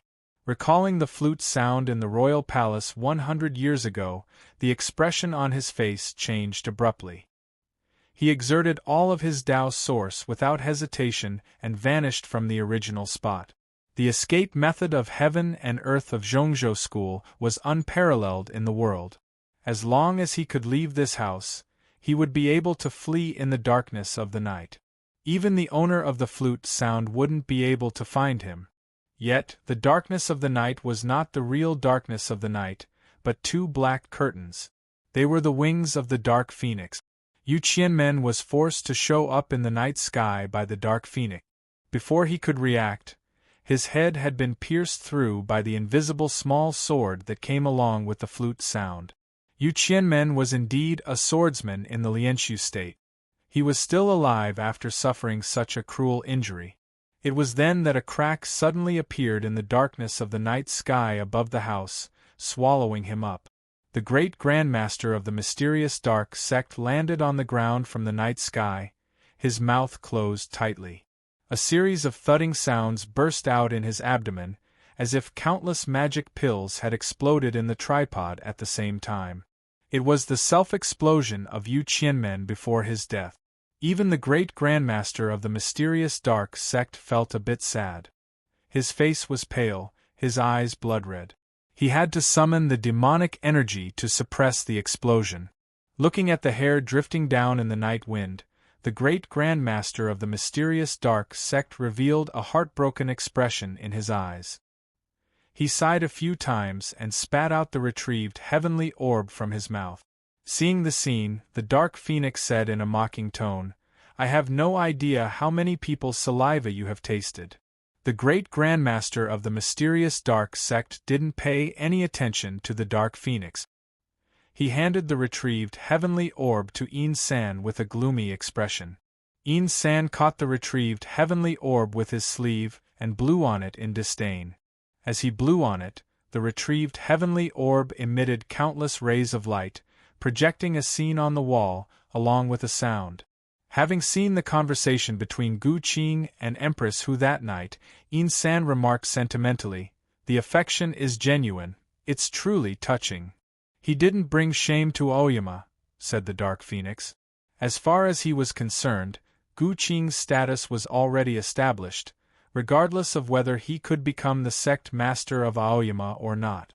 Even if he wanted to have sex with a woman, he should find a woman who was worthy of him. The status of the Empress Dowager was not a bad choice. The great grandmaster of the mysterious dark sect couldn't help but remark, "I always feel that your Aoyama sect is the deviant sect compared to me." "We don't eat people," the Dark Phoenix explained earnestly. The great grandmaster of the mysterious dark sect found that the old eunuch was still alive. He smashed him into minced meat with his palm, saying in disdain, "The flesh of this kind of person is not tasty." Yin San walked toward the darkness of the night outside the courtyard with a faint smile as he said, "An interesting person like Gu Qing should be eaten slowly."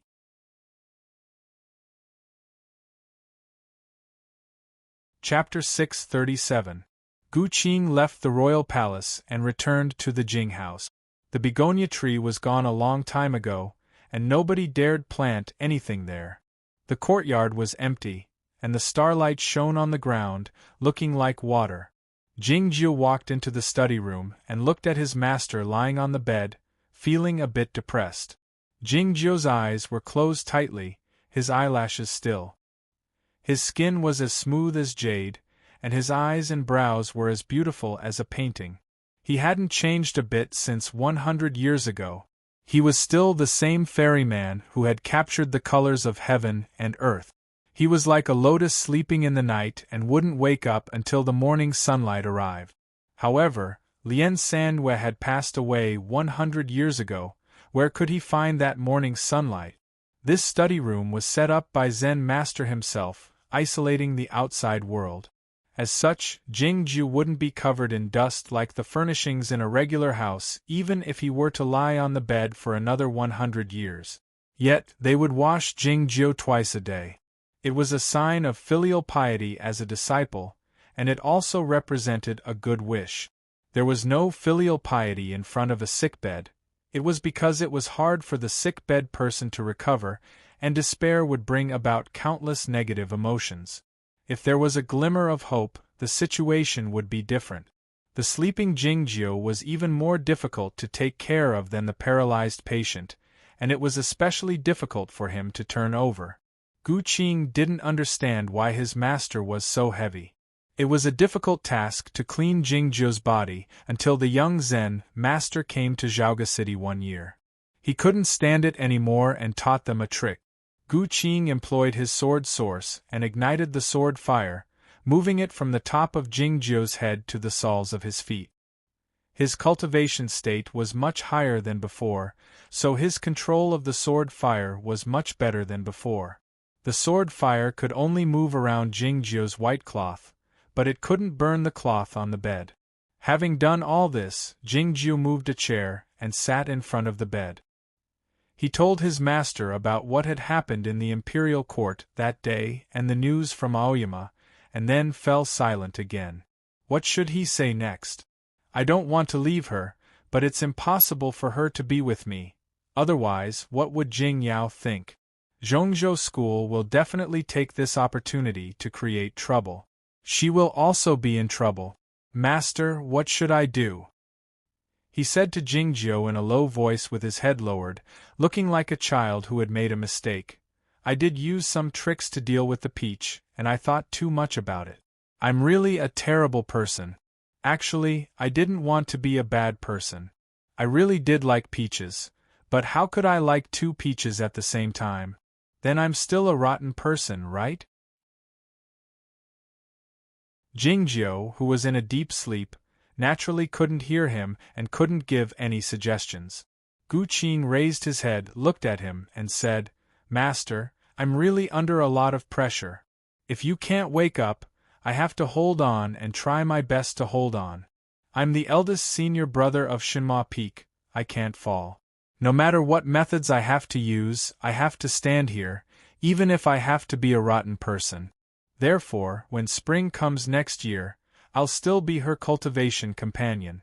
Master, if you're awake, will you bless me? It would be great if you could beat me or kill me. It would be great if you could wake up. Having said that, he got up and left the study room. He closed the door of the study room slowly without making any noise, as if he was afraid of disturbing Jingjiu's sleep. It was still quiet in the courtyard. Jingli was the grand scholar of the imperial court. Since his wife left him a few years ago, he would sit in his room in a daze every night without lighting up the lamp. The whole Jing house was dark, except for the faint light in the back garden. A faint sour scent drifted over, making one salivate. It was the scent of pickles. Looking at the back garden, Gu Qing suddenly felt envious of the two of them.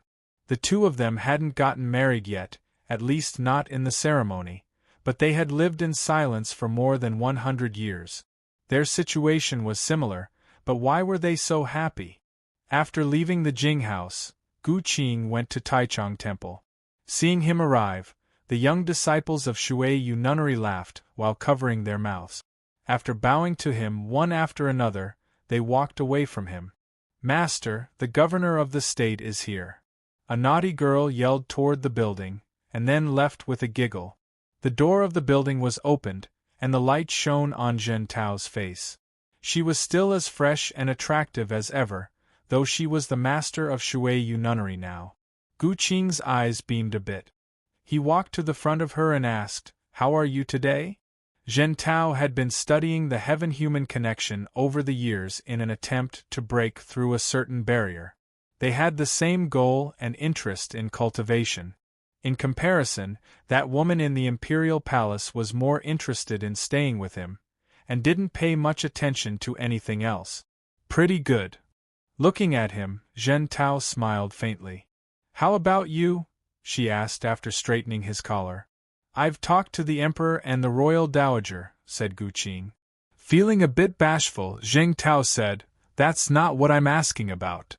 Senior Master Zhao has come out from behind closed doors, said Gu Qing with a faint smile. But she has something important to deal with.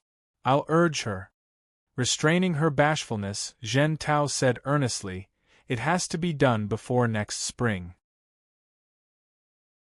Gu Qing and Zhao Liu became cultivation partners because he had the intention of using Shui Yu nunnery as a helper.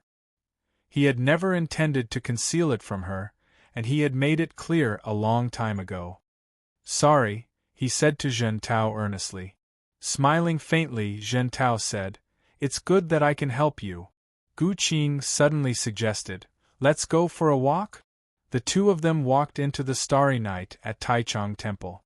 The starlight shone on the purple flowers and plants outside the fiend prison, giving off an eerie feeling.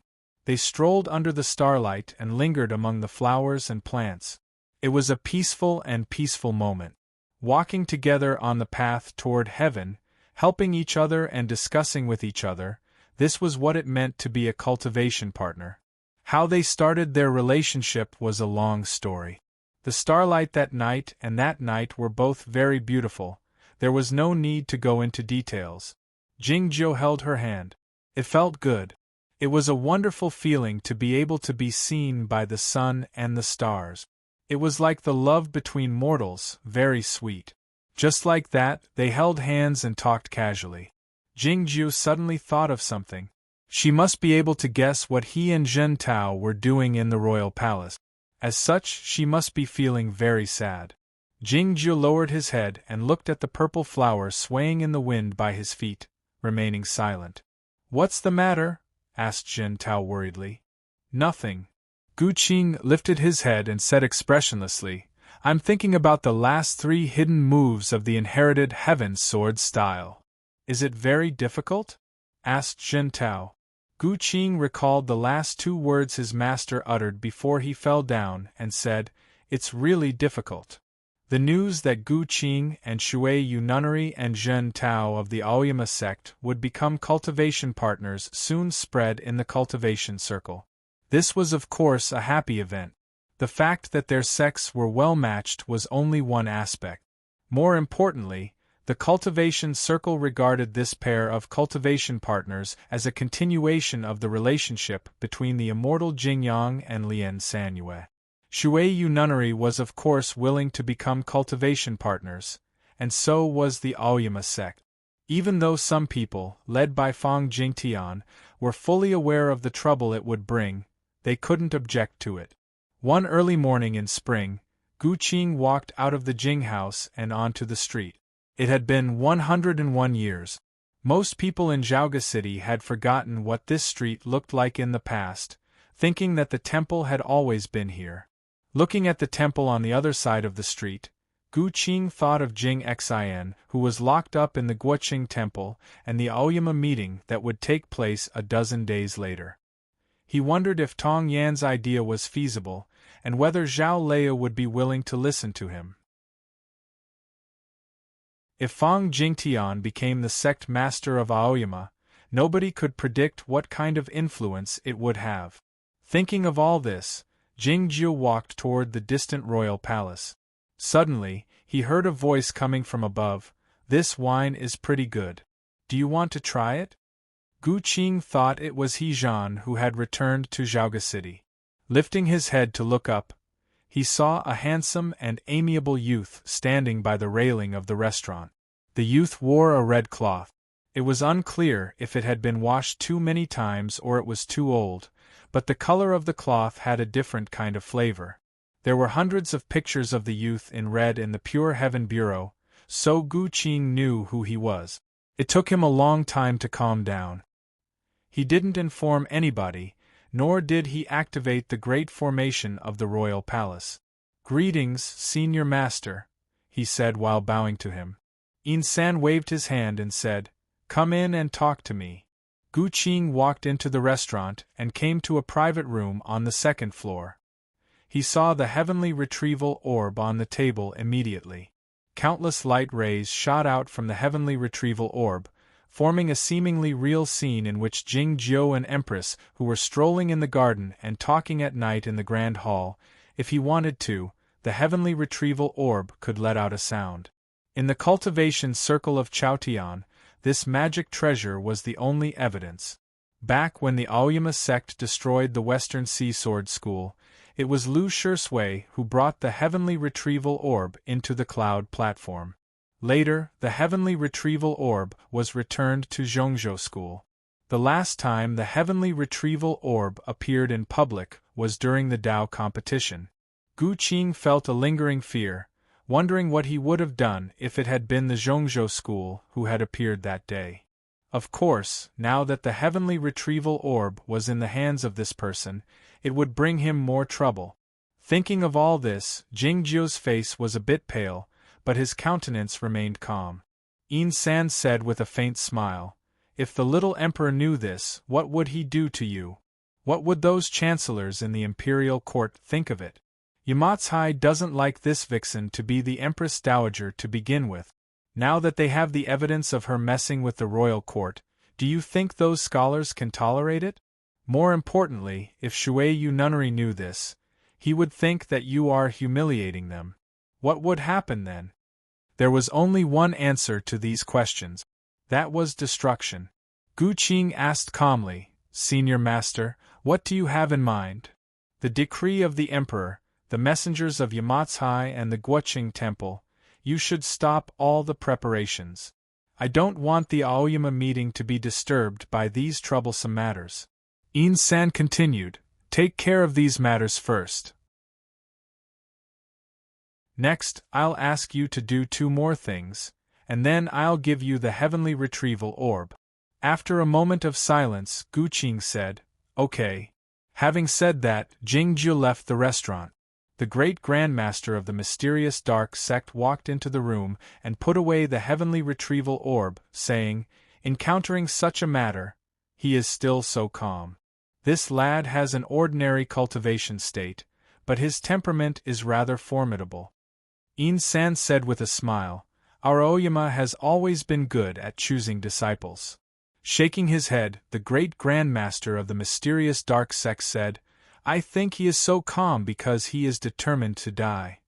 Yin San said in a slightly mocking tone, "He is the next sect master chosen by Jingjiu, and he is learning from Jingjiu in all aspects.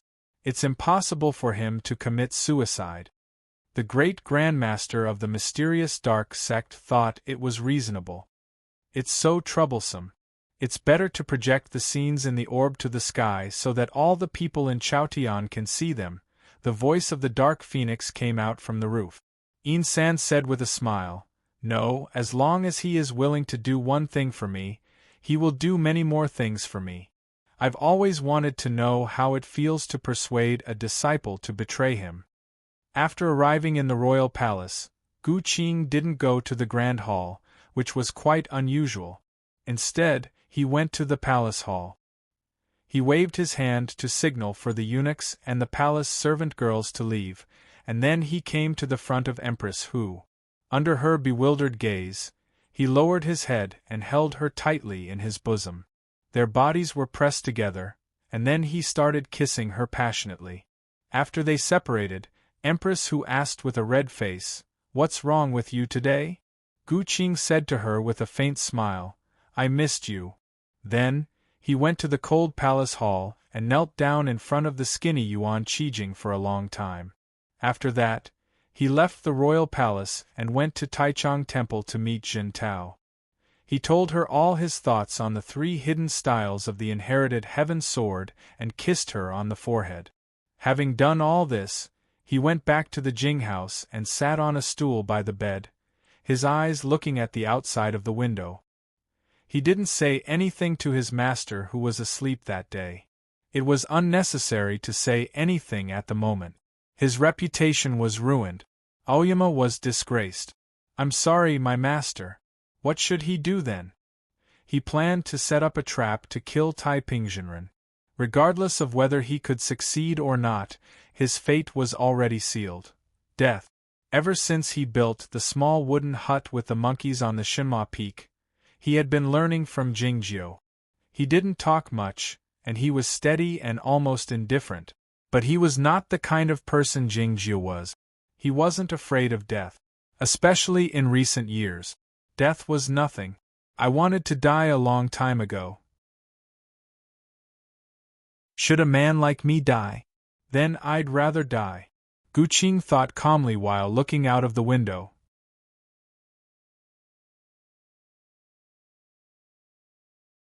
Chapter 638.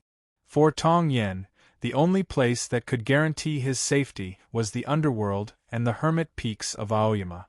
He didn't want to go to the underworld for the rest of his life, so he could only live in the hermit peaks.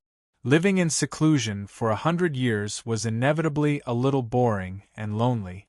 Fortunately, it was not difficult for a cultivation practitioner. He spent most of his time cultivating. Jingjiu did not give him the sword manual, so he was still practicing the Taoist magic of Zhongzhou school. When he was free, he would play a few games of chess with himself. Every few years, he would go out of the cave and wander around in the hermit peak. He would step on the soft grass, brush the wild flowers with his fingertips, and listen to the sound of the wind passing through the bamboo flute. That bamboo flute was the key to Fang Jingtian's blossoming heavenly flower. No one knew when he had put it back. This peaceful life was not broken until the autumn of last year. Tong Yen received a letter from Zhaoga City and learned of the difficult situation facing the Aoyama sect, or more precisely, the Shinma Peak. Aoyama sect is going to choose a new sect leader? Thinking of these things, he packed up the chessboard and chess pieces and left the cave residence. Before he left, he didn't forget to press the stone button under the table to turn the red light on the cliff green. After passing through the thick fog and entering the sword jail, Jingjiu tried his best to stay true to himself, paying no attention to the bloody and filthy energy in the cells. After passing through the long and gloomy passageway, he arrived at the spot of the sunlight. After bowing to the dead dog, he flew out of the prison. The manor cave on Shangda Peak was still as cold as ever, though its master had gone to Zhaoga City and hadn't returned for 100 years. Tong Yen asked junior sister Yushan for a bamboo hat and put it on her head before descending the mountain. From Shangda Peak to Shinma Peak, one had to pass by the waterfall at the end of the sword-washing stream. There were many naturally shaped stone platforms in the waterfall where the masters of the peaks and the guests stayed during the inherited sword competition. Many years ago, the first time Tong Yen visited Aoyama was to attend the inherited sword competition. Like a fallen leaf, he floated onto the stone platform. Thinking about the past, he turned around and looked down the cliff. The sword-washing stream shone in the sunlight, moving further and further away and straightening out like a golden whip that had been lashed out. Dozens of boys and girls were practicing their swordsmanship in the stream, playing and fooling around. It was very lively, and the mist that rose up was filled with the flavor of youth. These people should be the new disciples of Aoyama sect. Not to mention them, Tong Yen didn't even know any of the instructors of the Shijian Pavilion on the shore. 100 years had passed, and many things had changed. Looking at this scene, Tong Yen somewhat missed the streams in the Cloud Dream Mountain, but the longing was already very faint. Back when he learned what had happened in Zhaoga City and what had happened to his young sister, the last bit of affection he had for the Cloud Dream Mountain had disappeared. At this time, the young disciples under the stream were discussing something and gradually began to quarrel. Zhongzhou school has a myriad of Taoist technique. There must be something to learn from it. Have you not read the Swordplay Encyclopedia? Or do you not know that we are the best swordplay in Aoyama? All in one sword. One sword can imitate all the methods in the world. As the disciples of Aoyama, we don't need to learn all that. Even if we can imitate all the methods in the world with a sword, we should at least know the form of all the methods. Even so, why do we need to read the Zhongzhou school? The Zhongzhou school might have had some influence 100 years ago, but what about now? Those so-called talented disciples are either missing or dead. Who can remember them? That's right. I heard that a figure named Lo Huainan, the principal disciple of the Center sect, suddenly died in Guiyun City. Many people said in secret that she was killed by Senior Master Lu. Be careful with your words. I'm just talking about it in private. We haven't seen the Zhongzhou school for so many years. What can we do to them? What I mean is that the senior master is the master of Yamatsai now, it's not appropriate for us to call him senior master. Everyone in the cultivation circle knows that he was the personal attendant of the immortal sect master. Ha ha ha ha, it's impossible to hide it from others. Speaking of the immortal sect master, I don't know when he will return to Oyama. Back in the Battle of Zhaoga City, the immortal sect master defeated the sect master of the Zhongzhou school first and then the fairy lady. It's indeed an admirable event, but I regret that I was born 100 years too late to witness it. Standing on the cliff, Tong Yen listened to the voices carried by the wind, wondering why the sect master was defeated by Lien Sanyue, but Jing Jiu took the credit for it. The story had become a legend after 100 years, so it couldn't be absolutely true, because it changed according to the standpoint of the narrators. Thinking of all this and the disdain these disciples of Aoyama had for the Zhongzhou school, Jing Jiu shook his head reflexively. Unexpectedly, he was noticed by a few instructors of the sword-washing hall by the stream. "The person on the cliff, who are you?" a middle-aged man asked with a gloomy expression. Mei Li and Lin Wuji had finished teaching at the sword-washing hall a few decades ago, and returned to their peaks to cultivate after they were rewarded handsomely by the sect. Mei Li was in the middle state of the Broken Sea, and Lin Wuji had broken through the Broken Sea state and become an elder. The middle-aged man who spoke was Shui, a swordsman in the upper state of the undefeated on Shuyue Peak. His granduncle was an elder of Shuyue Peak, but he died a few years ago, and his sword returned to Oyama. Oyama allowed him to take over the post of the sword-washing hall because of his many years of hard work. Tong Yen didn't pay any attention to this man, and walked toward the waterfall. The swordsman with the surname Shui grew more vigilant, yelling, "Stop! Which peak are you from?"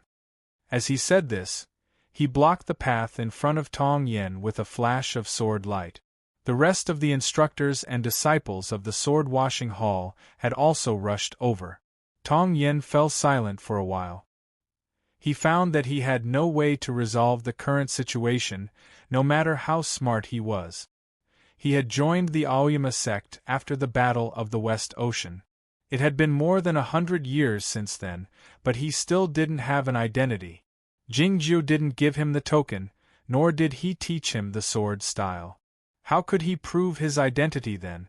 Tong Yen waved his sleeve, and the magic came out from the sleeve, forming a green light that looked like a bird, heading toward the distant Liangwang Peak.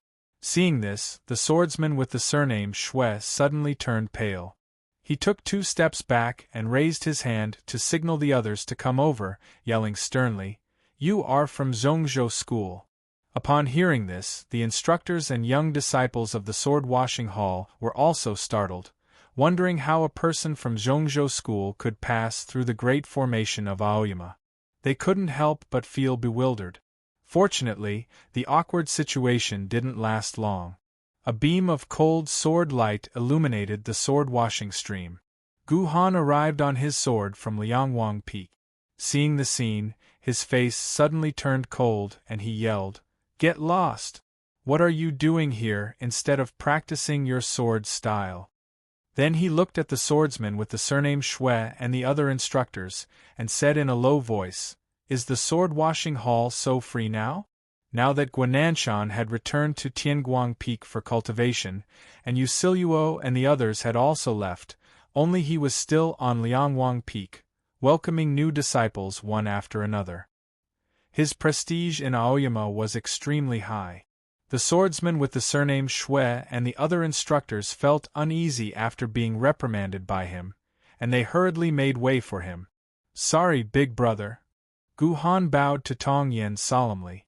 The disciples of Aoyama who had participated in the Battle of Zhaoga City all knew that Tong Yen had made a great contribution to the sect, and they all respected him very much. More importantly, he was transferred from Zhongzhou School, and was a target that Cloud Dream Mountain must kill. Of course, Aoyama sect had to ensure that he wouldn't be hurt. Tong Yen smiled slightly, returned the bow, and left the cliff. Nobody is allowed to tell anyone about what happened today. Gu Han glanced at the crowd coldly, and rode his sword back to Liangwang Peak. Seeing the back of the figure disappearing into the cliff, the swordsman with the surname Shui and the other instructors and disciples were shocked speechless, wondering who this man wearing the conical hat was.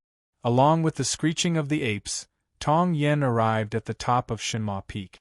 Sitting on a rock, Yuan Chu was recuperating while holding the strange sword in his arms. Hearing the footsteps, he opened his eyes and found it was Jingjiu, feeling relieved. "You've finally come out," he said. At the beginning of next spring, the Aoyama meeting would be held to elect a new sect master. Shenma Peak was of course unwilling to accept it, but they didn't know how to deal with it. It was because they were used to letting Gu Qing or Tong Yen make the arrangements. The simplest and most likely strategy is to support Shiyue Peak with all our strength, said Tong Yen. Yuan Chu had just lit the charcoal under the stove, and the water in the iron kettle hadn't even boiled yet, when he found that Tong Yen had already made the decision. He couldn't help but feel bewildered.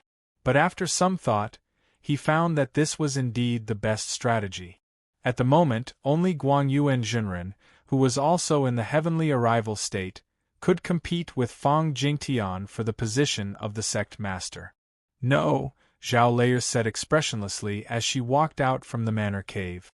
Tong Yen didn't expect her to give a reason, and she had guessed that she wouldn't accept this arrangement. "Then we have to think of another way," she said. "Think of another way," said Zhao Layer. Tong Yen winked at Yuan Chu. Yuan Chu was taken aback. He went back to the grand hall and took out a pile of files, which were the sect rules he had brought back from Shangda Peak. The sect rules of Aoyama were really complicated. Tong Yen and Yuan Chu hadn't found anything useful after reading them for a day and a night. Zhao Layer had never had the patience to deal with such matters. "I'll be back before next spring," she said. Having said that, she called out the thoughtless sword and stepped on it, heading toward the northern sky like a blood-red line.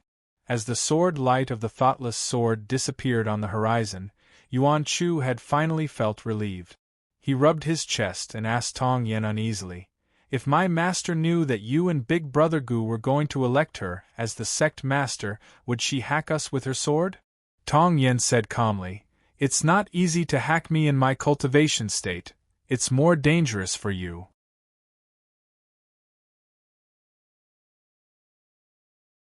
Chapter 639.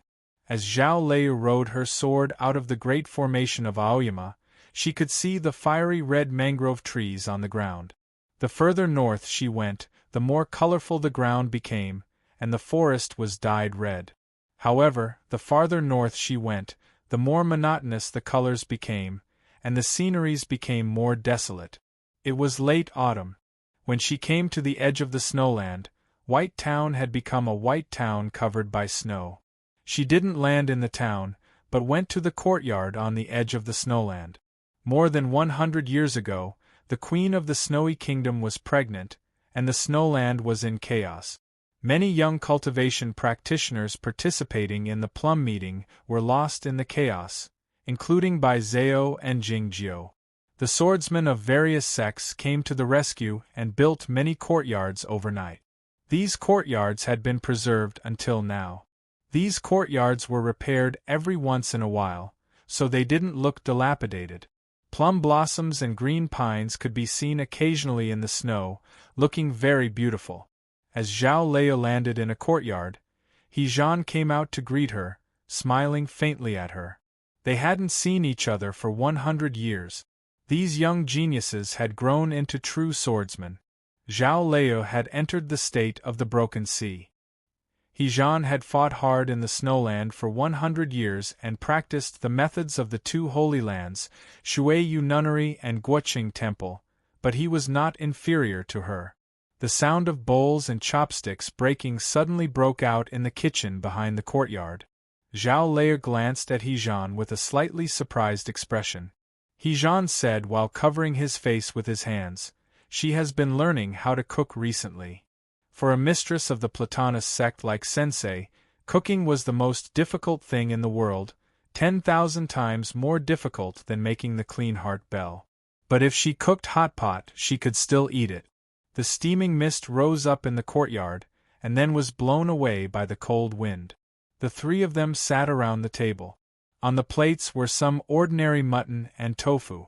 What was truly precious were the plates of green vegetables that had been transported from Jui City thousands of miles away. Sensei calmed down from the surprise of reuniting with Zhao Lei. She looked at her and asked with concern, "How is he now?" Zhao Lei lifted her head after finishing the meat on the plate with her head lowered. "I didn't go to Zhaoga City," she said calmly. Sensei and He-Zhan looked at each other in surprise. What was going on? Given the relationship between Zhao Lei and Jingjiu, there was something wrong with her coming to the snowfield instead of visiting him after she came out of the closed-door training. There must be some secrets, but it's not convenient to ask. Sensei lowers her head and begins to eat the meat.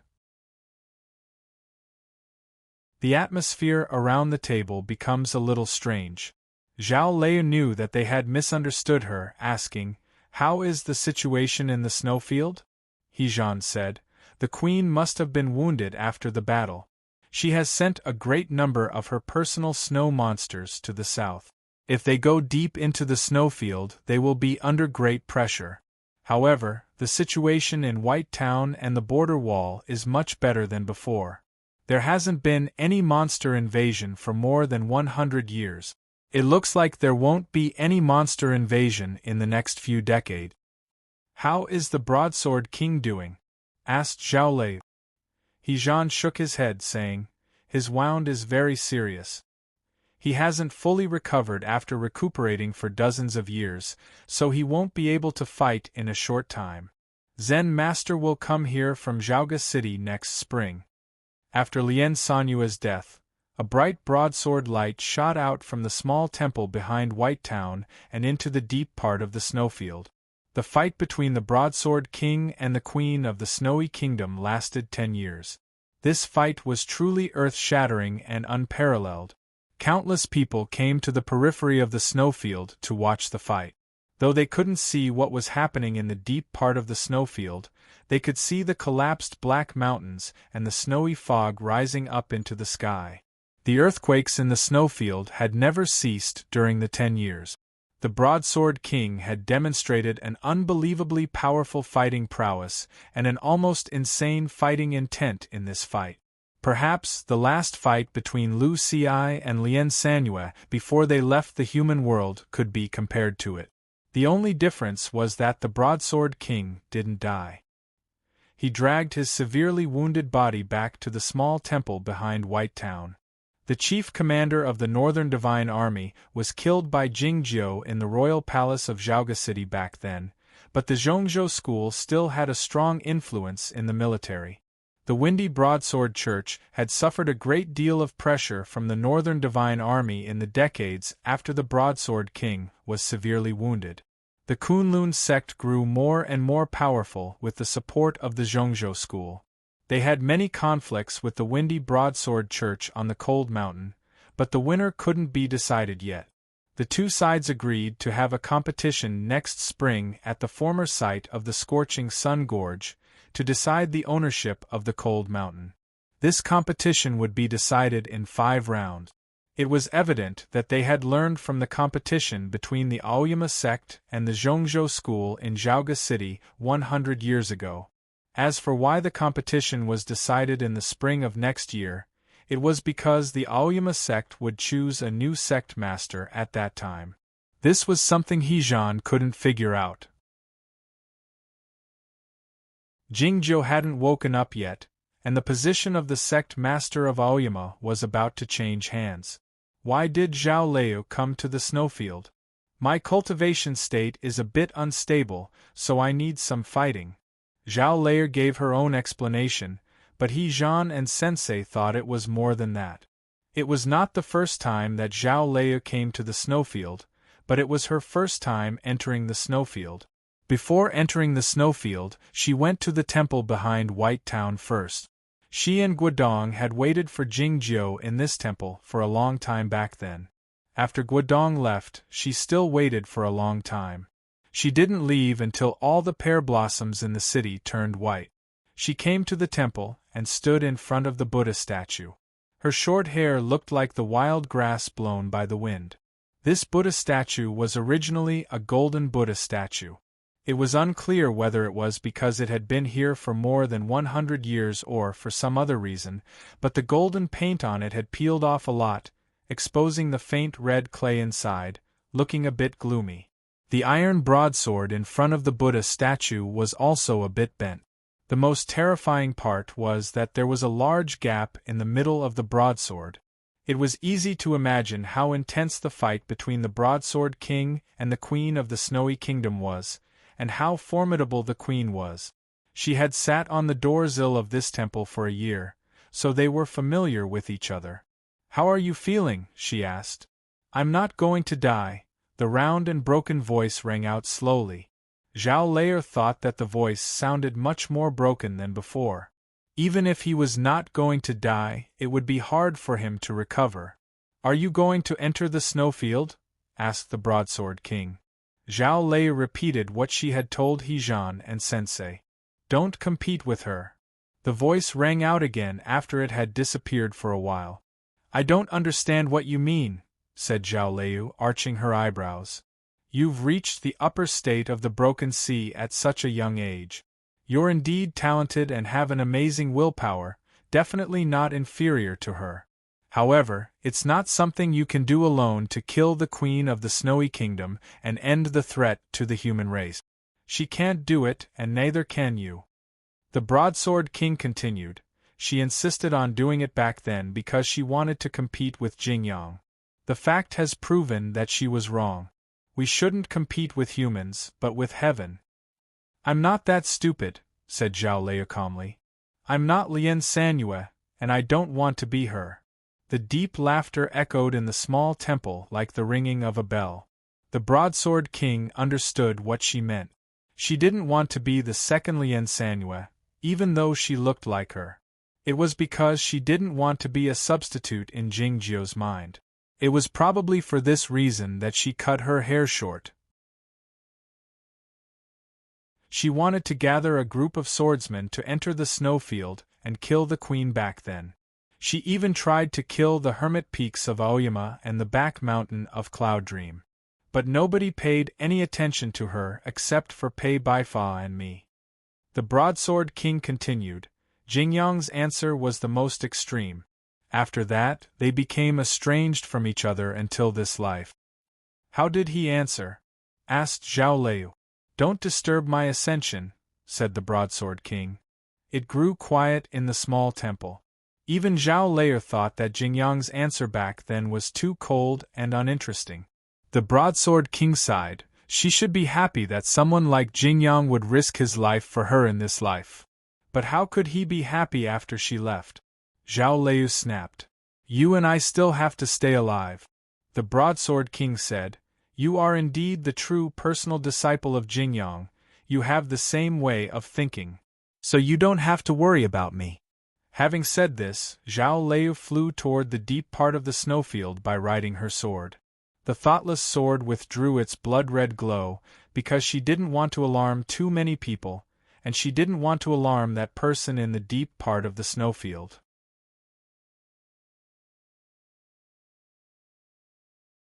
Chapter 640. When Zhao Lei left, Hejan was roasting fish for Sensei in the courtyard, and comforting her that the hot pot was delicious that day. Similar things were happening in many places in White Town. The populace comforted and enlightened each other. However, the number of believers kneeling on the streets was much less than in previous years. The Broadsword King had recuperated in the small temple for 90 years. The human world hadn't seen any miracles for a long time, so the belief in the Broadsword King had gradually diminished. These mortals didn't know that in the snowland that they didn't dare set foot in, there were cultivation practitioners fighting with the monsters of the Snowy Kingdom all the time for different purposes.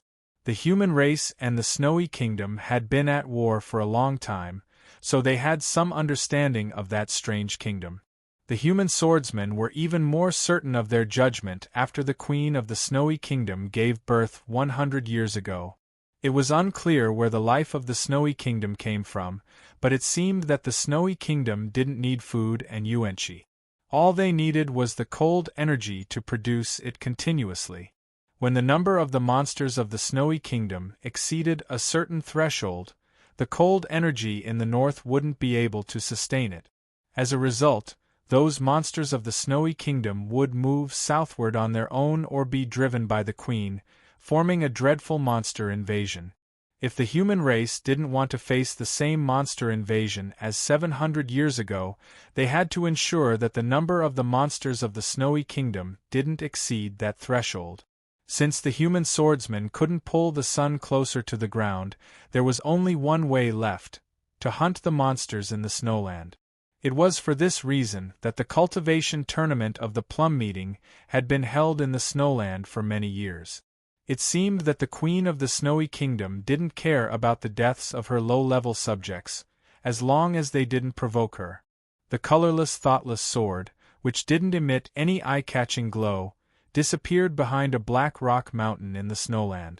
It didn't take long for the energy of heaven and earth in that place to experience a drastic change. The noise of the avalanche could be heard clearly even from a distance of 100 miles. The swordsmen of the Windy Broadsword sect, the Kunlun sect and the North Army of Divine Guards sensed the change of energy, leaping into the sky to look in that direction. Smelling the bloody scent carried by the wind, their expressions changed slightly, wondering which sect's important figure had entered the snowland. Dozens of days later, Zhao Lei crossed dozens of black rock mountains and came to the belly of the snowfield. Looking around, the world was pure white without any other colors. Her white clothes were stained with the blood of various monsters from the Snow Kingdom. In the vast expanse of snow, it was very eye-catching. A straight line appeared on the snow. It was the surface layer that had been melted by the sword breath. The thoughtless sword moved close to the surface of the snowfield. She stood on the sword with her hands behind her back, her clothes fluttering in the wind like a fairy. It was just that her eyes were too indifferent and filled with killing intent, making her seem more like a demoness. Not long after, the thoughtless sword stopped. There was a bottomless abyss in front of them. It was impossible to see it from afar, but it was terrifying to look down from up close. Snow covered the black stones of the cliff like a broken wall. Without any hesitation, Zhao Lei rode her sword down, broke through the astral winds that gushed out from the ground, and arrived at a cliff cave several hundred feet below. Some places on the cliff wall were extremely smooth, obviously rubbed by some hard object. She could see some slurry residue in the corners. Only the snow worms of the very high rank could have such power and corrosiveness. She knew that she had found the right place, so she walked into the cliff cave. It didn't take long before she saw the traces of the sword fire on the cliff wall. She was very familiar with the aura left in the traces of the sword fire. Zhao Lei stretched out her fingers to touch the scorch marks left by the sword fire, and then she was surprised to see a few strands of natural worm silk hanging in the cracks of the stone. More than 100 years had not been able to cover up all the past. This was the cliff cave where Jingjiu and Bai Zhao were trapped for 6 years. Many stories had happened here. She thought about where Jingjiu should have been sitting, so she sat down, closed her eyes, and began to regulate her qi circulation and rest. She had been in the snowfield for more than 70 days, and killed 762 snow monsters. Their ranks were not too high, except for the king-rank snowworm, which was a little troublesome. But she was inevitably a little tired. A whistling sound came from outside the cave, and the wind and snow became stronger. A whistling sound also came from the bottom of the cave. In order to save Jingjiu and Bai Zhao, Gu Qing and others directly dug into the ground, and then blocked it with a huge rock. There were gaps between the rocks, so naturally there was wind. The sound of the wind and snow became louder and quieter, with a kind of coldness, but it was a charm that Zhao Lei was used to and even liked. She gradually entered a state of emptiness. A few days later, she opened her eyes, and there was coldness and displeasure in her eyes. The voices of human cultivators came from outside the cave, and those people should be talking about her. I don't know which big sect's senior master is killing monsters here to prove his Tao. Hierarch said that if we meet this person, we must be very polite and not offend him. I think he may be an eminent monk of the Guoqing temple. In this case, is it inappropriate for us to collect the corpses of the snow monsters along the way? Senior Master won't care about these worldly possessions. It can be considered a small fortune for us. Who is it? Everyone, disperse. The conversation of the cultivators suddenly turned into exclamations, followed by countless dull sounds of impact, as if countless heavy rocks were smashing from the sky to the ground. An old voice sounded. This is the territory of the Kunlun sect. You rascals dare to steal our treasures. Get out of here. The human cultivators were naturally dissatisfied, but they dared not do anything to this Kunlun master.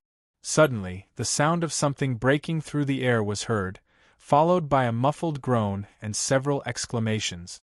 Brother Rong, are you okay? As an elder of the Kunlun sect, you dare to do such a vicious thing. Are you going to kill us all? The swordsman of the Kunlun sect said in a cold voice, This mediocre man of the windy broadsword cult actually dared to attack me. He deserves to die. Today, I only cut off one of his arms as a lesson. Even if the broadsword sage comes, what else can he say? The outside of the cave suddenly became silent. If the broadsword saint could still attack, would the Kunlun sect dare to be so arrogant? Zhao Liu did not want to pay any attention to the cultivators who could fight over the corpses of the snow worms. But when she heard the man later say that this was the territory of the Kunlun sect, she immediately changed her mind. She got up and walked toward the bottom of the cave.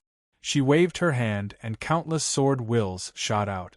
In an instant, the boulders that Gu Qing and the others used to block the entrance were cut into pieces. Then she walked out. While the cultivators were confronting each other, they suddenly saw a woman walking out of the snow cliff.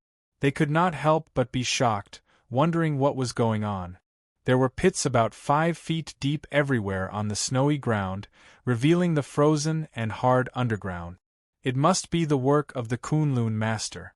Those cultivators were all injured. One of them was seriously injured, with his right arm broken. He sat in the snow and did not make a sound. He should be the disciple of the Windstorm Blade cult. Zhao Liu looked at the swordsman of the Kunlun sect with white hair and asked, What is your name? The cultivators who could go deep into the belly of the snowy land must have extraordinary strength, and none of them were idiots. Especially when they saw Zhao Liu walking out of the snow cliff, everyone knew that she was not an ordinary cultivator and probably had a great background. The highly achieved swordsman of the Kunlun sect narrowed his eyes slightly, noticing the remaining sword wills in the crack of the snow cliff. He was slightly alarmed, but his expression didn't change. Are you from the Green Mountain sect? He asked. Zhao Liu did not answer his question. She looked at him and asked again, What is your name? The Kunlun master narrowed his eyes even more. His line of sight fell on her short hair, which was like wild grass. He asked in surprise, May I ask if you are the master of the Shenma Peak? I am Peng Si, an elder of the Kunlun sect. Nice to meet you. Hearing this, those cultivators were very surprised. They looked at Zhao Liu one after another, wondering if this genius, who was very famous 100 years ago, had been in closed-door training. Why did she suddenly appear in the snowy land? The elder of the Kunlun sect, Peng Si, recovered from the shock and said calmly, Since the master of the Shenma Peak has come forward, I'll let today's matter go. When he found out that this woman was a swordsman of the Aoyama sect, he was worried that she might be the peak master of Qingrong, Nanwang. Now that he knew she was Zhao Liu, his fear disappeared. Zhao Liu was in the upper state of the free travel before she stayed behind closed doors. Her talent was indeed amazing, but even if she stayed behind closed doors for 100 years, she would still be far inferior to him. Of course, He didn't want to offend the Aoyama sect. Having said this, he leapt up on his sword, ready to leave. Suddenly, a faint sound rang out. Countless snowflakes danced wildly in the air, and a bright red streak appeared in the midst of the snowflakes, dancing like a ribbon. It was the sword light of the thoughtless sword, and also the blood. The right arm of the elder of the Kunlun sect left his body, flying toward the sky. He let out a horrible shriek, and fled toward the sky without any time to counterattack. Zhao Lei reached out her hand and pointed. Innumerable swift and fierce sword wills pierced through the sky. The elder of the Kunlun sect swayed a few times, and then fell from the flying sword, landing heavily on the snowy ground. He was no longer breathing. Innumerable holes appeared on his body. Fresh blood seeped out from those holes, along with some gloomy light specks, which should be the broken pieces of the sword ghost. I like your name very much. I like the reunion after the separation of life and death, the love of staggered time, and the lovers who can't reach each other finally stand in the same time bubble. I like the sweet and sour taste of love. I recommended this celebrity from the earth a few days ago, but for some reason, it didn't show up in the update. I recommend it again here, and I have already recommended it to many of my friends. It's so sweet.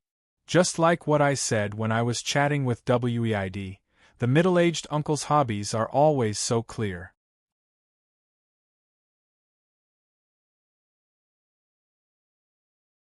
Chapter 641. The whistling sound of the wind and snow was mixed with a slight sizzling sound, which was the sound of blood being squeezed out of the hole. The practitioners were all stunned and couldn't utter a word. The elder of the Kunlun sect, Peng Si, was a trusted aide of the sect master of Kunlun, He Wei, and had a very high cultivation state. How could he be killed by Zhao Lei so easily? And she killed him so easily and casually. What was the cultivation state of this genius swordsman 100 years ago? It took the crowd a long time to come back to their senses, and they hurried to treat the injuries of the disciple of the Windy Broadsword. That was an elder of the Kunlun sect, and Peak Master Zhao killed him with one swing of her sword. Isn't she afraid of the conflict between the two sects? Seeing the sword light heading toward the abyss, a practitioner said with fear still lingering in his heart. The disciple of the Windy Broadsword looked at the thoughtless sword disappearing in the wind and snow with a pale face, and said with gratitude and awe, "You guys might have forgotten why the senior master became famous when he came down the mountain for the first time." The practitioners didn't know what had happened 100 years ago, and they all asked him about it. The disciple of the Windy Broadsword said with an admiring expression, "He killed people." Back when Zhao Lei left Aoyama with Jingjiu for the first time to travel and cultivate, she had indeed killed many humans and demons. It was during that journey that she displayed her methods and temperament that the official of the Pure Heaven Bureau, Shi Fengchen, felt a great deal of fear, which led to so many incidents. In fact, she had changed a lot after following Jingjiu for so many years. Her methods and temperament were still formidable, but she had become a lot more lazy. If she hadn't met the people of the Kunlun sect that day, she wouldn't have struck. The problem was that when Jingjiu went to Scenery Garden in Cloudy Town to live in seclusion, Lu Shisui encountered the people of the Kunlun sect on his way to look for him. The two parties had a dispute, and Lu Shisui was wounded. At the time, Jingjiu told Lu Shisui, "If I meet them, I'll fight them back for you."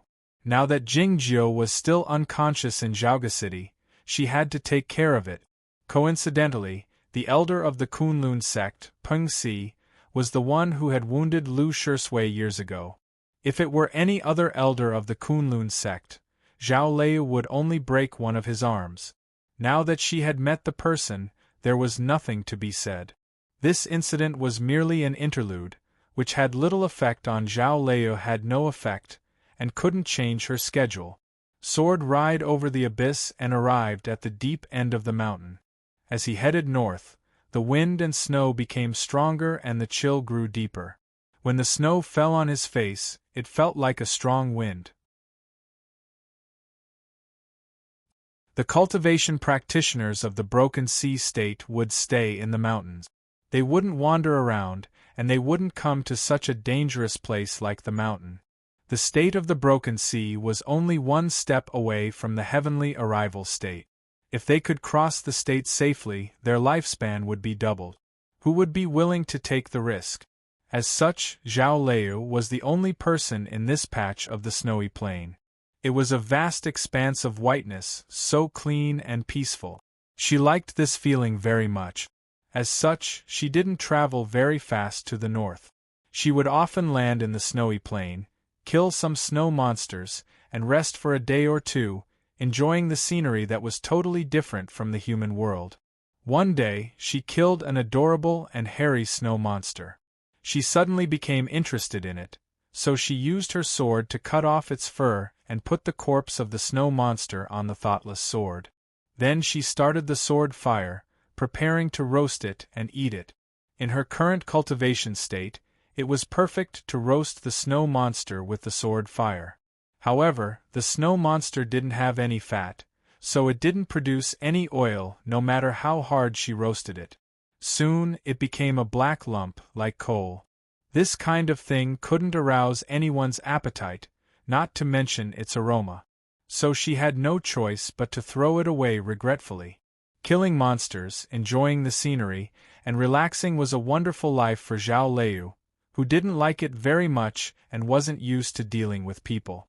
Unfortunately, this situation didn't last too long. As she rode the sword over a patch of pale blue glacier, an extremely cold and powerful energy approached her face. Zhao Liu moved slightly, bringing out countless sword wills in the sky, dodging the attack that was even more formidable than the divine crossbow of Zhaoga City. A few sword sounds rang out, and a few cracks appeared on the surface of the blue glacier, reaching a depth of 100 feet. The sunlight was refracted on the cracks, looking extremely beautiful and peculiar. A monster of the Snowy Kingdom stood where the cracks converged. Yes, that monster of the Snowy Kingdom stood there like a human. Judging from its shape, it didn't look much different from a human, except that it had long silvery white hairs all over its body, looking like a bear standing on its hind legs. Those long silvery white hairs were fluttering in the cold wind, leaving sharp marks. It was easy to imagine that even a common magic treasure would be cut in half by them. The monsters of the Snowy Kingdom were divided into many levels. The snow beetles and white beasts that humans often saw crawling or kneeling like wild animals, but the snow worms were like silkworms, regardless of whether they were in the king state or a newborn. The monster of the Snowy Kingdom that could stand on its hind legs must be extremely powerful. Zhao Liu hadn't seen this kind of monster of the Snowy Kingdom before, but she had read the relevant records, so she knew that this was the personal guard of the Queen of the Snowy Kingdom, who had a pleasant name, the Snow Witch. The Snow Witch moved as fast as lightning, and her natural energy was extremely cold, and her strength was amazing. In terms of fighting capability, she was equal to a swordsman in the Broken Sea state. According to the records of the past years, the Snow Witch usually lived in the northernmost area, and the Blue Glacier was not their usual area of activity. It seemed that He Zhan was right. The Queen was also recuperating from her injury and didn't want to be disturbed, so she drove these personal guards to a place further south. A Snow Witch? What was so scary about it? Should she roast it and eat it? Or boil it in hot pot? But the Snow Witch did look like a human, though she was about 10 feet tall, and it would be disgusting to roast her. Zhao Liu thought to herself, forget it, I'll cut off the sole of her foot to try. The bright blood light illuminated the light blue glacier, which was extremely beautiful. It was indeed a good match, and it had been like this since ancient times. No more cracks appeared on the surface of the glacier, not even a shallow one, because all the sword will had been locked on the blade of the thoughtless sword. The thoughtless sword pierced through the air like a blood line, shuttling back and forth around the Snow Witch at a high speed. Rub, rub, rub, rub.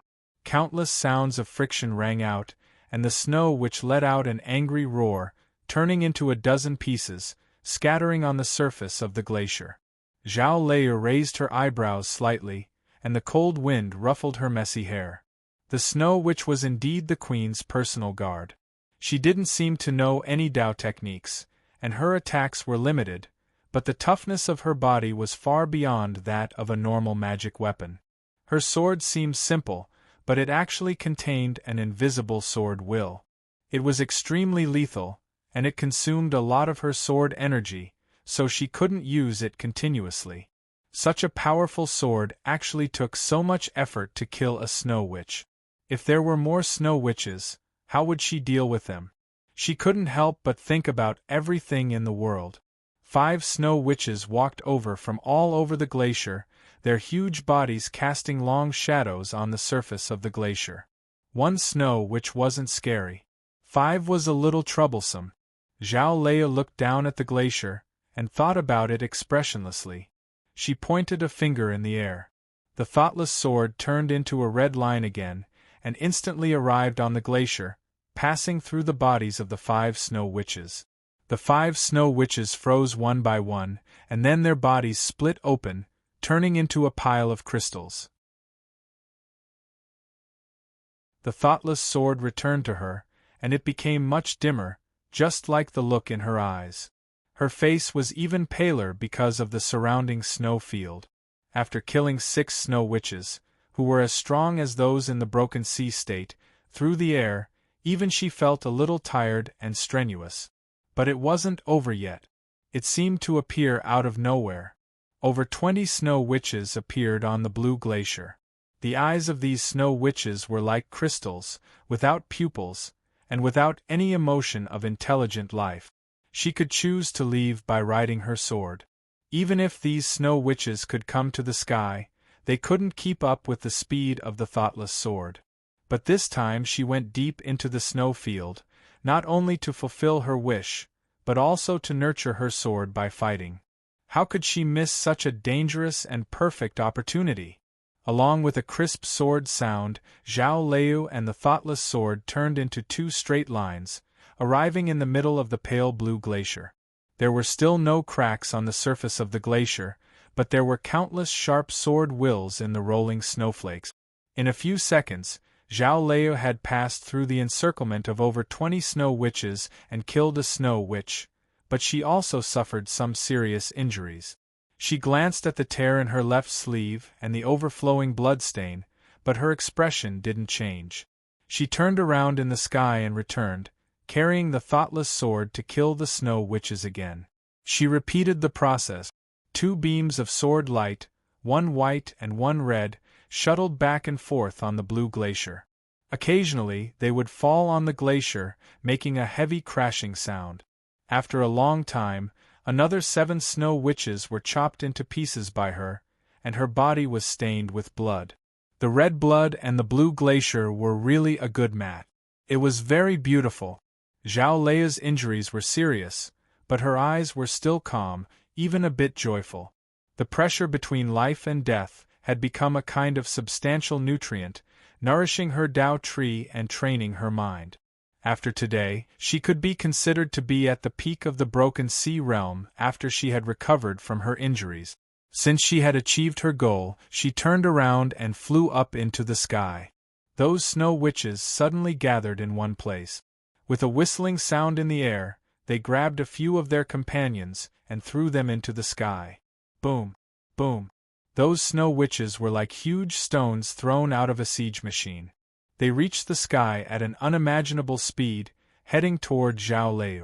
Zhao Lei tapped the thoughtless sword lightly with the tip of her foot and flew up into the sky. Her messy short hair looked so clear under the dazzling sunlight. The thoughtless sword displayed its greatest prowess, tying the bodies of those snowy ghosts like a red ribbon. Then the snowy ghosts were cut in half with a forceful pull, and then the snowy ghosts flew back to her feet. Her feet stepped on the thoughtless sword. Her body swayed slightly, and her face grew paler. At this moment, a shadow suddenly appeared in the dazzling sunlight, directly attacking the top of her head. There should be a person high up in the sky, blocking the sun and creating this shadow. A flying sword was hidden in the shadow. The sneak attacker's cultivation state was extremely high, not lower than hers, and his sword moves were unimaginably shrewd and cold.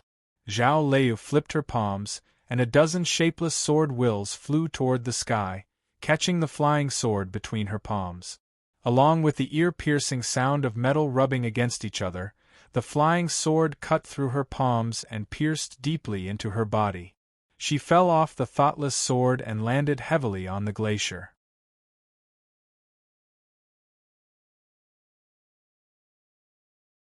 Chapter 642. There was a heavy muffled sound. Countless cracks appeared on the light blue glacier, looking like spider webs. Zhao Lei was lying in the middle of the spider webs, fresh blood seeping out. It was a beautiful and tragic scene. She didn't witness the Battle of Zhaoga City 100 years ago, otherwise she would have known that she resembled Lian Sanyue at some point in time, regardless of whether she liked it or not. The shadow blocking the sunlight disappeared. The sneak-attacking swordsman had left the snowland through the empty realm. In that person's eyes, Zhao Lei had suffered a sneak attack from his sword of true nature and was severely wounded, so she would die for sure. Even though she was of natural Dao quality and possessed a magic treasure, she had no chance of surviving the attack of so many snow witch. This place was in the deep part of the snowland, not far from that lonely icy peak. That person didn't want to stay here for too long, and he didn't want to disturb the queen of the snowy kingdom either. As such, he left after one attack. Who was that person? Zhao Lei already had the answer. He was the sect master of the Kunlun sect, He Wei. He Wei had a similar cultivation state as her, but he had been cultivating for a much longer time, and he was more experienced in sword work than her. Moreover, he sneak-attacked her while she was fighting the Snow Witch, so she couldn't defend herself. The heavy footsteps could be heard on the glacier. Those snow which were approaching her at a high speed even though they seemed to be moving slowly. Zhao Lei turned her sword heart slightly. She was certain that she couldn't leave by riding the thoughtless sword due to her severe wound. She stood up with difficulty and placed her right hand on her chest. The shapeless sword wills entered her body through her fingers and traveled through her meridians at a high speed, temporarily suppressing the gloomy sword wills left by He Wei. Then, she reached out her hand and held the thoughtless sword in her hand. Her dress tousled without the aid of the wind. She dashed forward like a wisp of smoke, heading toward the nearest snow witch. Crack! Crack! Crack! Countless ice chips shot up into the sky, blocking the view like the sand in the wind. Zhao Lei flew backward diagonally, breaking through the ice chips and landing at the bottom of the glacier. A thud! A huge crater appeared on the snowy cliff below the glacier. Zhao Lei was lying at the bottom of the pit. Her body was covered with blood, but her face was still expressionless. Was she going to die? When other people encountered danger in the snowfield, they would meet you. Why can't you appear now? Well, you sleep in Zhaoga City. Fresh blood kept dripping down, covering her eyes. In her vision, the entire world was dyed red.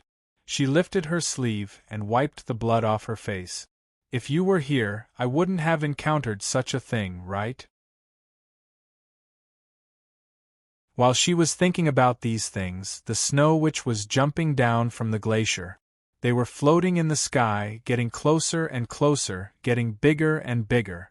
She looked past the snow witch and towards the north. In the distance, a lonely ice peak could be faintly seen. Why did she come to the snowfield? It was because she needed to fight, because Jingjiu had been here, and because Lian Sanyue had intended to do something, but none of these were important. The real reason was quite simple. She just wanted to see the mountain since she had come to the human world. What a pity! It was the middle of winter, but the grasses were still growing in Aoyama and the orioles were flying. It seemed that Nan Wang had been behind closed doors for a long time.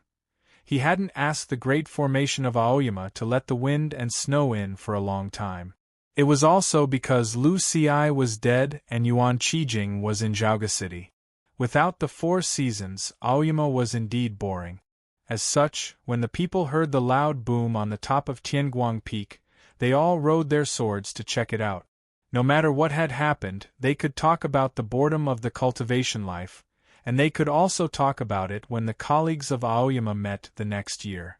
The elder Emochi, Guananshan and the others walked out of the manor cave as soon as they could, looking in that direction in surprise. The stone door of the manor cave had been smashed to pieces, and the wild grass was lying on the ground. The chair in the hut had been blown to the ground by the wind, looking quite disrespectful. A flying sword was flying in the sky, flashing the boring gray color, as if it would merge with the gray sky.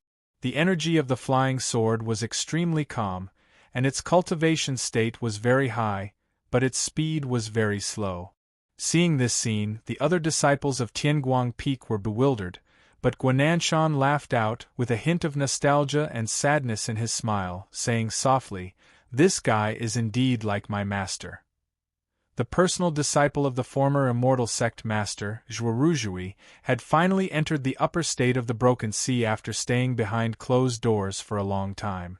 According to the observation made by Guangyuan Jinren of his sword that day, his cultivation state was even higher than that, and he had already reached the upper state. The whole of Aoyama had learned about this. The disciples of various peaks had come to Tianguang Peak to congratulate him, and also to express their curiosity. Hundreds of disciples of various peaks stood on the peak top, looking at Zhuoruzhui, who was talking to Guangyuan Jinren, their eyes full of admiration and yearning.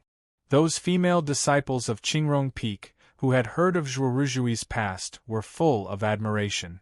Senior Master Zhua has cultivated for less than 200 years, but he has already reached the upper state of the Broken Sea. He is indeed someone with natural Tao quality. He should be the youngest person in the upper state of the Broken Sea in history. The disciples of various peaks were discussing this matter. It was then that a voice suddenly rang out. "He is 1 year slower than the immortal sect master, so it doesn't count." The disciples turned around and found that they didn't know the speaker, and they didn't know which peak the speaker was from. The speaker was Yuan Chu. The immortal sect master he mentioned was not Lu Ci, but the immortal Jingyang. Hearing this, the young disciples couldn't believe it, wondering if it was true. Zhuoruzhui, who was talking to Guangyuan Jinren in the hut, saw Yuan Chu and heard what he said. He walked over and asked uncertainly, "Are you sure you didn't make a mistake?" Yuan Chu said, "I've made a copy of all the files. Do you want to check them yourself?" Zhuoruzhui said angrily, "Why do you have to be so serious? Besides, I'm only 1 year slower than the senior grandmaster, so I'm quite outstanding." Yuan Chu said to him with a smile, "I'm sorry, but you are 3 years slower than my master." Zhuoruzhui was taken aback. "Where is she?" he demanded angrily after a while. "My master has gone out," said Yuan Chu. Zhuoruzhui smiled embarrassedly, saying, "I defeated her when I came out from behind closed doors. It looks like she is not confident in herself, and she is trying to avoid me." Yuan Chu said in a mocking tone, "Say it again to her face if you dare." Zhuoruzhui said angrily, "I did it because I respected the sect master." Hearing this conversation, those young disciples who didn't know Yuan Chu felt surprised, wondering who this person was and why he spoke so rudely to Senior Master Zhua. Someone said in a low voice, "This is Senior Master Yuan Chu of Shinma Peak." The indignation and anger of the young disciples immediately disappeared without a trace after hearing this. The name, Shinma Peak, had a special meaning in Aoyama, even though the legendary immortal sect master had been sleeping soundly in Zhaoga City. "Why are you here then?" Zhuoruzhui felt his life was as boring as before after hearing 2 bad news in a row. He changed back to his former listless self, saying dispiritedly, "You don't want to see me happy, so you come to make trouble for me on purpose? I'll treat you to hot pot," said Yuan Chu. Zhuoruzhui raised his drooping eyelids, saying, "Okay." Without Gu Qing, no one was in charge of Shinma Peak, and those monkeys didn't know how to cook hot pot. As such, Yuan Chu led Zhuoruzhui to leave Aoyama and went to Cloudy Town. Scenery Garden had been vacant for a long time, and the Gu clan had a new master, but the necessary services were still there. As they landed by the flower-shaped stream, the hot pot had just boiled, giving off an alluring aroma. Sitting by the table, Tong Yen held the top of the long chopsticks in her right hand and moved them slowly in the white soup. Her slow and unhurried manner was indeed annoying. Zhuoruzhui hated this kind of person, thinking it was disrespectful to the hot pot. He didn't dare criticize Jingju before, but he didn't dare criticize Tong Yen either. If you don't like eating hot pot, why are you sitting in the soup?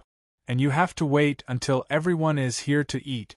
When you were in Zhongzhou school, didn't Bai Zhenren teach you the rules? With such a short sentence, Zhuoruzhui had already mixed the dipping sauce, picked up a piece of tripe and drowned it in the red soup. Tong Yen ignored him. He put the chopsticks back on the porcelain pillow, picked up a cup of tea, and slowly drank it. During the time Jingjiu took a sip of the tea, Zhuoruzhui had already eaten the tripe and drank a bowl of wine. Zhuoruzhui shot a glance at Jingjiu and continued his attack. Your cultivation state is not high enough. Can you work harder? I used to have high hopes for you. Tong Yen still ignored him until he ate another 2 plates of meat. Then she said slowly, next spring, Fang Jingtian will be the sect master. Are you willing? When Zhuoruzhui heard this, the chopsticks in his hand finally stopped in the air. He said, Of course I'm not willing. What about Gu Qing? If the sect master of Aoyama fell into the hands of Fang Jingtian, it would be extremely difficult for him or Gu Qing to inherit the position in the future. Tong Yen asked, Then what are you going to do? Zhuoruzhui used his chopsticks to pick up half of the pig's brain and threw it into the red soup. He said with drooping eyelids, What else can I do? I'll do it.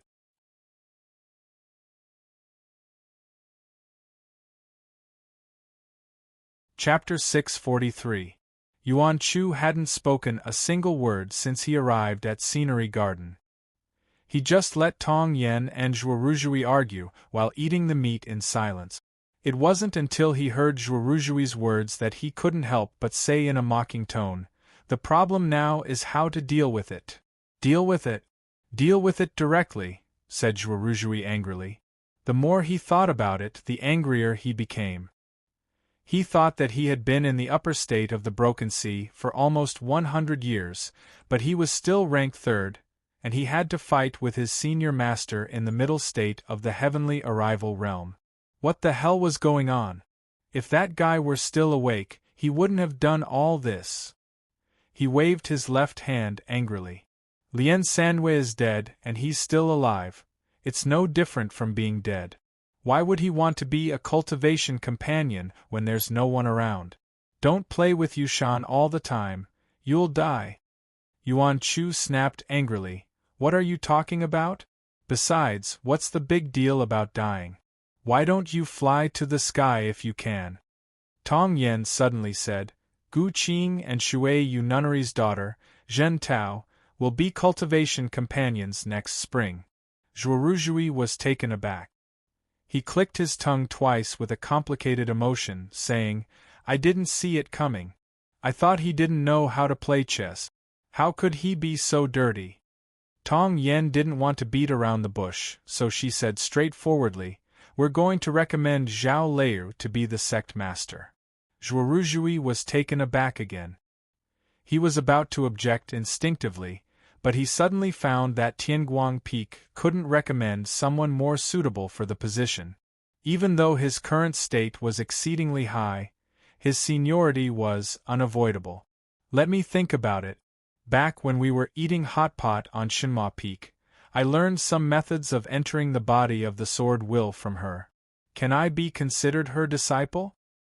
He scooped up the pig's brain into a bowl with a spoon and said with his head lowered, If she agrees to let it go this way, I'll support her to be the sect master. As the only disciple of Zhao Leiyu, Yuan Chu felt a strong threat and said angrily, Who said who is dirty just now? The East Sea was calm and peaceful. The curtain of the small green curtained sedan did not produce the slightest ripple. Beside the dark and bottomless heavenly well, the yellow paper amulets emitted a powerful aura and occasionally glowed. Most of the old amulets had already lost their functions and were hanging on the cliffs, making rustling noises even though there was no wind.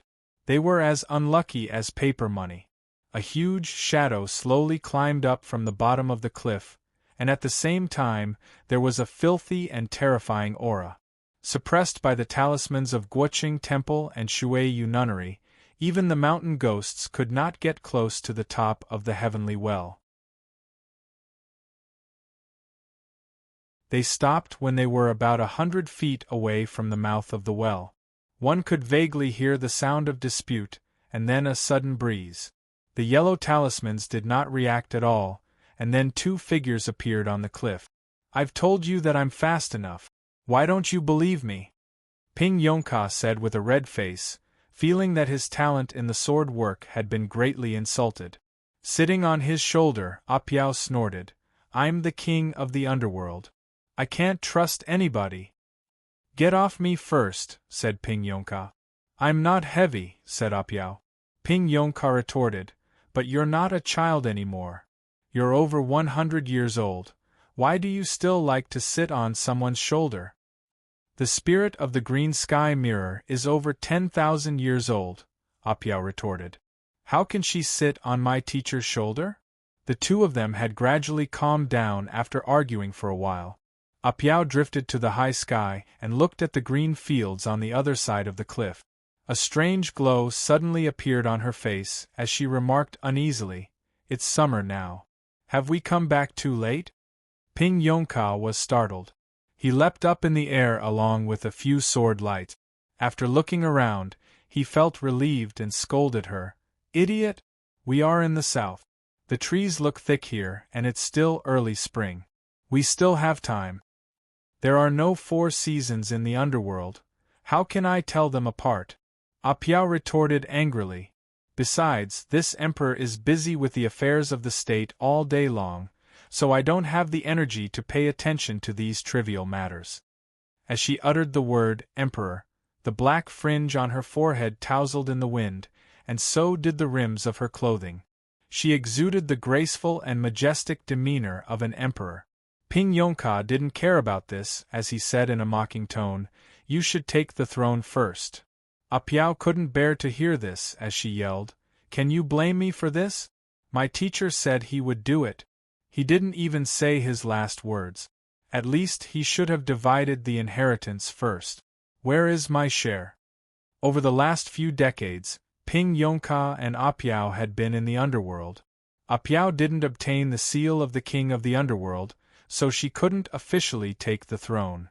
But with the help of the underworld master, she won the approval of the majority of the populace, and she had been competing with the grand priest for the position of king of the underworld. The Aoyama sect, whether it was the branch of Jingyang or the branch of Taipingzhenren, would support her, not to mention that they had Tong Yen, the military counselor who was very familiar with the underworld. She didn't come out of the hermit peaks, but she could still control the situation in the underworld from a distance. Even though the Grand Priest had the secret support of the Zhongzhou school, they still couldn't resist the underworld master, and they had been forced to retreat over the years. It seemed that Apiao and the underworld master would be able to deal with the resistance of the Grand Priest and become the ruler of the underworld in another 10 years, but she was called back to the human world. She had no choice, because the Aoyama sect was the most important resource for her, and the seal of the king of the underworld was what she needed most. As such, the ownership of the sect master of Aoyama would also affect the ownership of the underworld.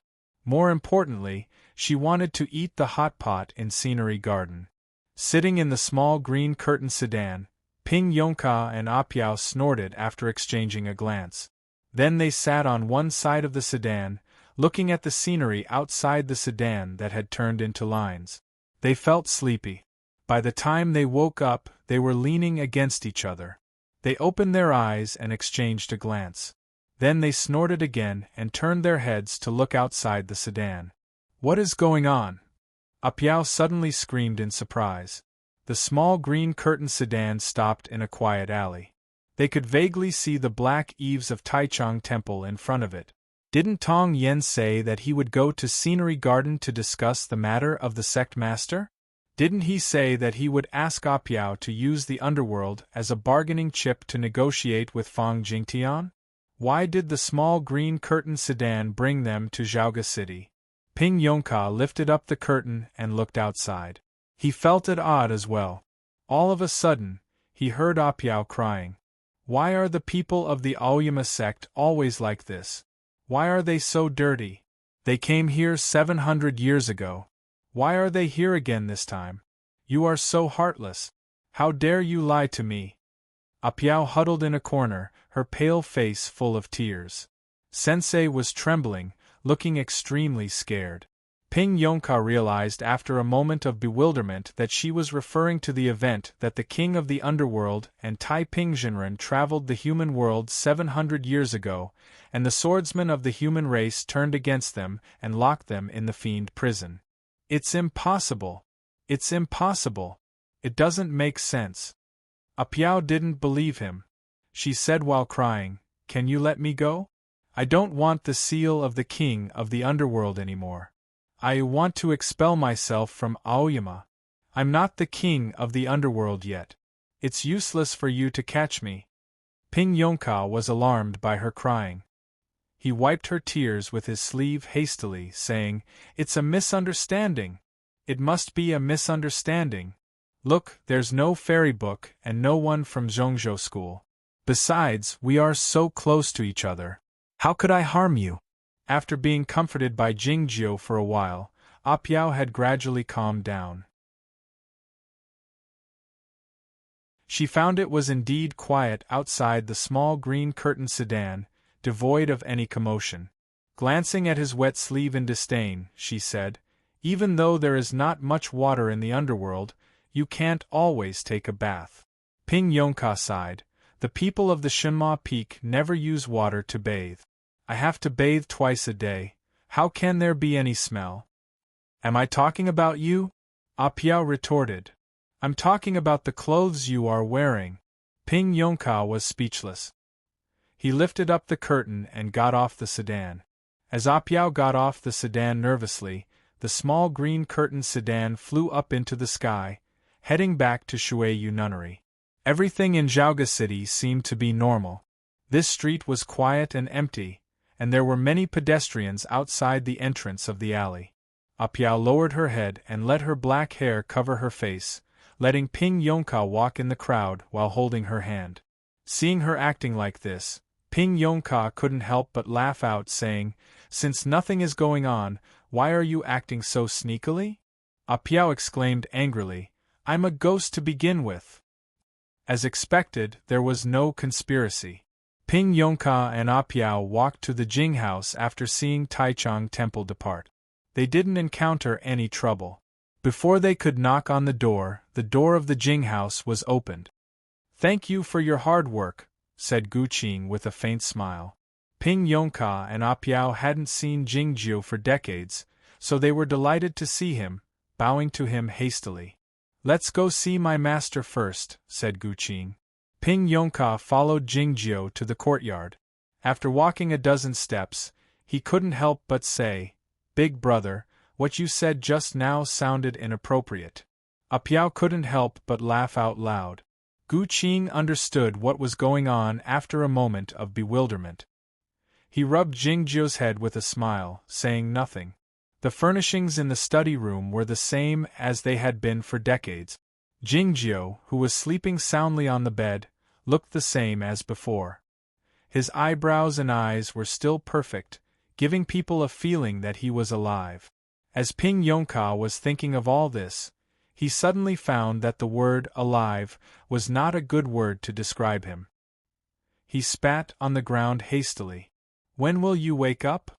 Looking at Jingjiu on the bed, Apiao felt sad for many reasons.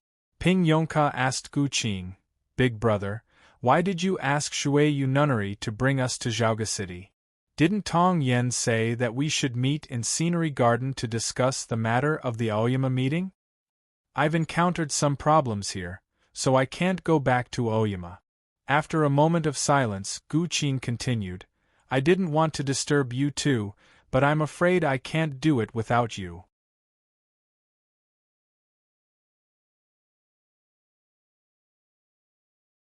Chapter 644. What's the matter? Asked Ping Yongka. Gu Qing didn't say anything but said to Apiao, the emperor is waiting for you in the royal palace. Apiao blew the black hair on her forehead and rolled her eyes, saying grumpily, I'm the future king of the underworld. How can you come and go as you wish? Don't you care about your reputation? Regardless of whether she cared about her reputation or not, she had to leave.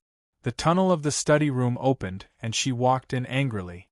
When she came out, she found herself in the bedroom of Duke Lu's manor. There was a piece of precious porcelain on the flower rack. Thinking of the rumors of her sect many years ago, Apiao showed curiosity and eagerness on her face. She couldn't help but reach out a finger of her right hand behind her back. The white-haired Duke Lu walked in. Seeing the light on her face, he knew what she was thinking. He said hurriedly, No need. No need. Duke Lu brought Apiao into the royal palace. He was careful not to be discovered by anybody. The court meeting wasn't over yet, so he brought her to the royal dowager's bedroom. Seeing the drifter, the royal dowager who immediately got up from the bed. She wiped off the tears from the corners of her eyes and held the drifter in her bosom. Why did you come back so late after so many years? Look at your pale face and thin body. I'm sure you didn't eat well, she said worriedly. Apiao had lived in the royal palace for a few years after the Battle of Zhaoga City. Empress who had always wanted a daughter, so she loved Apiao very much. Apiao was very affectionate to her, but she couldn't help but say, There is no sun down there, so of course you are whiter. Empress who scolded her jokingly, You are a disciple of the Shenma Peak the moment you speak. You don't know how to talk properly. Jing Yao returned to the palace to retrieve an important item. Hearing his mother's complaints and not saying anything to Apiao, he couldn't help but sigh. Mother, she is the future king of the underworld. You can't always treat her like a child. You should respect her. Hearing this, Empress who was annoyed and said, I gave her the pearl hair clip that your father gave me, how can I still respect her?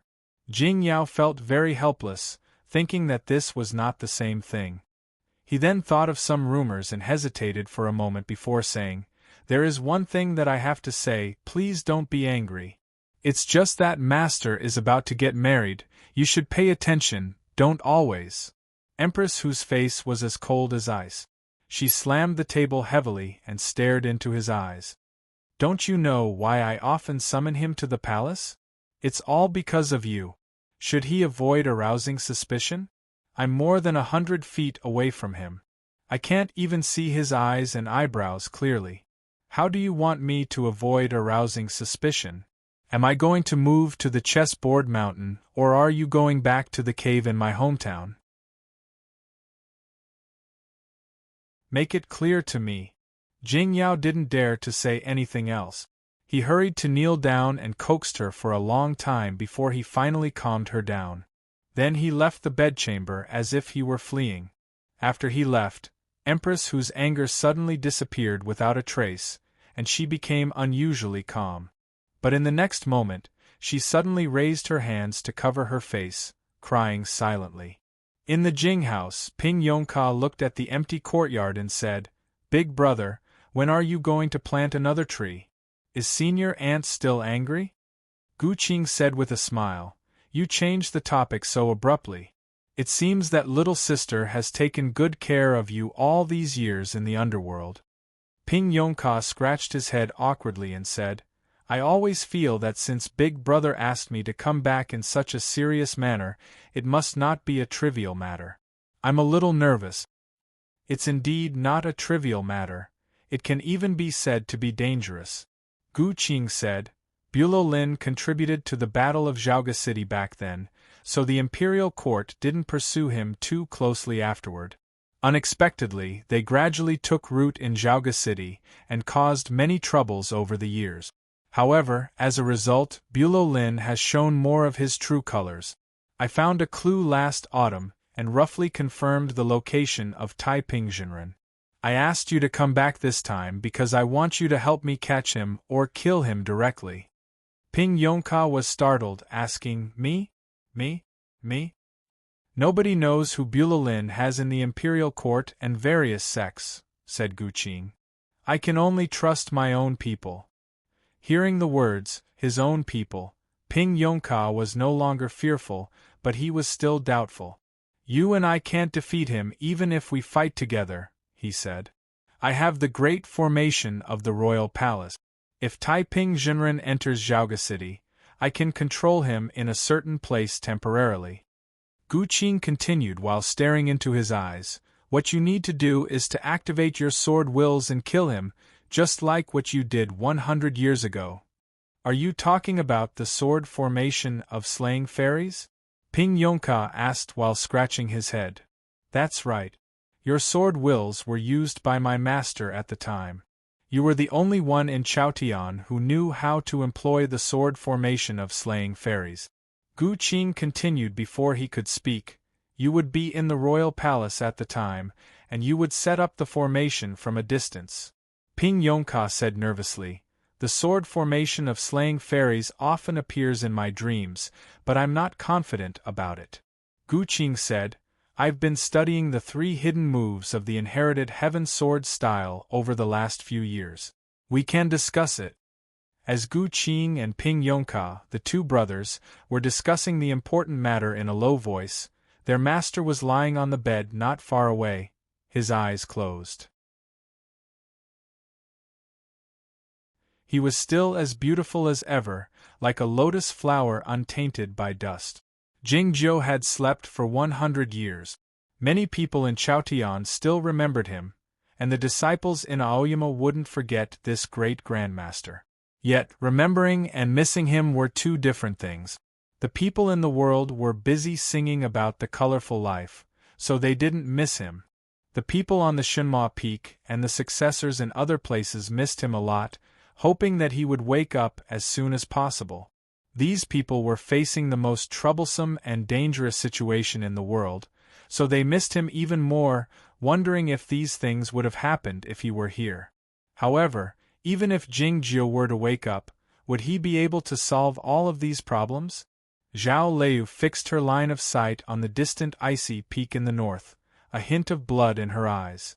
She was thinking about the same thing, and she soon came to a conclusion. Why should I count on you? Even if you are Jingzhou. Since you didn't accompany me to the snowland and didn't stay with me for 6 years, I'll go out alone. The thoughtless sword moved without the aid of the wind, cutting the sleeves and the hem of her skirt.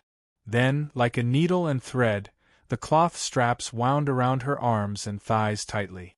The ethereal fairy aura had instantly turned into the aura of a bloody battlefield. Zhao Lei closed her eyes and took a deep breath. She held the hilt of the thoughtless sword with both of her hands and yelled in a low voice. She stepped on the ice and snow, heading toward the snow witch in the sky. Crack! A blood-red sword light cut open the blue glacier, and then broke through the bluer sky. Countless crystal shavings were flying in the air, even colder than the cold. They shot out in all directions like a rain of arrows, bouncing off the ground and being rolled up by the whistling wind. More than 10 cold and terrifying auras, like cold beasts, pounced on her body, as if they were tearing and biting, injuring her body and grinding her spirit. The sounds of bombardment could be heard in front of the glacier. She kept falling down and then flying up. Blood sprayed everywhere like ice shavings. More and more wounds appeared on her body, and her face grew paler. But her hands holding the hilt of the sword were still steady, and her eyes were still cold. The sky gradually darkened, and it was night. She didn't know if she was escaping or chasing, but she and the snow which had come to the snowland from the glacier.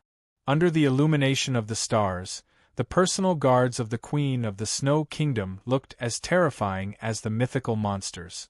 These monsters didn't seem to feel tired at all. From beginning to end, they never reduced the strength and frequency of their attack. Her white clothes were torn in many places, held together by the cloth straps tied around her arms and thighs. She looked like a little girl preparing to catch fish in the stream. Blood no longer sprayed, not because the snow which couldn't hurt her anymore, but because her blood was almost gone. The flesh torn by the Snow Witch's sharp claws was suffused with a palpitating light pink color. The snowland in the morning was full of cuts, just like her body. Many snow which had died, and pieces of their corpses could be seen everywhere. 5 Snow Witches were not dead, nor were they seriously injured. They surrounded her. Her breathing was heavy, and her chest rose and fell slightly. Her body was covered in rags and rag-like, torn flesh. Her jade-like bones could even be seen in several places. The stars couldn't bear to see this scene, and gradually disappeared into the night, soon replaced by the morning light. She couldn't make it. In fact, she was already at her limit the moment she fell to the surface of the glacier after being attacked by the headmaster of Kunlun, He Wei. But she still continued to fight for a day and a night. The breeze blew her short, grass-like hair and her badly mutilated body, bringing her pain no less than death by 1,000 cuts. But it couldn't make her thick eyebrows tremble. She slowly loosened her left hand, and only used her right hand to hold the thoughtless sword, as if she was holding a fish that had just been caught in the stream. She lowered her head and looked at the snow in front of her feet, which had been pierced by her sweat. She didn't speak. She was extremely tired, but she didn't sit down, because she knew that if she sat down, she could never stand up again. The 5 Snow Witches looked at her, and their crystal-like eyes seemed to be changing with some kind of emotion. Emotions were extremely rare for the high-level monsters of the Snowy Kingdom, not to mention that their emotion was respect at this time. The rules of the Snowy Kingdom were very simple. Respect was only given by low-level creatures to high-level creatures. They were the personal guards of the Queen of the Snowy Kingdom. In the past countless years, this kind of respect was only given to Her Majesty. But respect didn't mean that they would say goodbye. They walked towards Zhao Liu, and the shadow of their tall figures gradually closed like a mountain. Zhao Liu was very good at deduction and calculation. She knew that she would die in the next moment, and there would be no accidents. At the moment when the long night was about to come, she thought of many things, and then thought of many things, but her breath gradually calmed down. With the great way above, no cultivator could accept the long night gently and calmly. But when the long night really came, it was good to be calm. You're tuning in to the Phoenix Nights YouTube channel. Don't forget to subscribe and join us on this journey to catch the most captivating stories.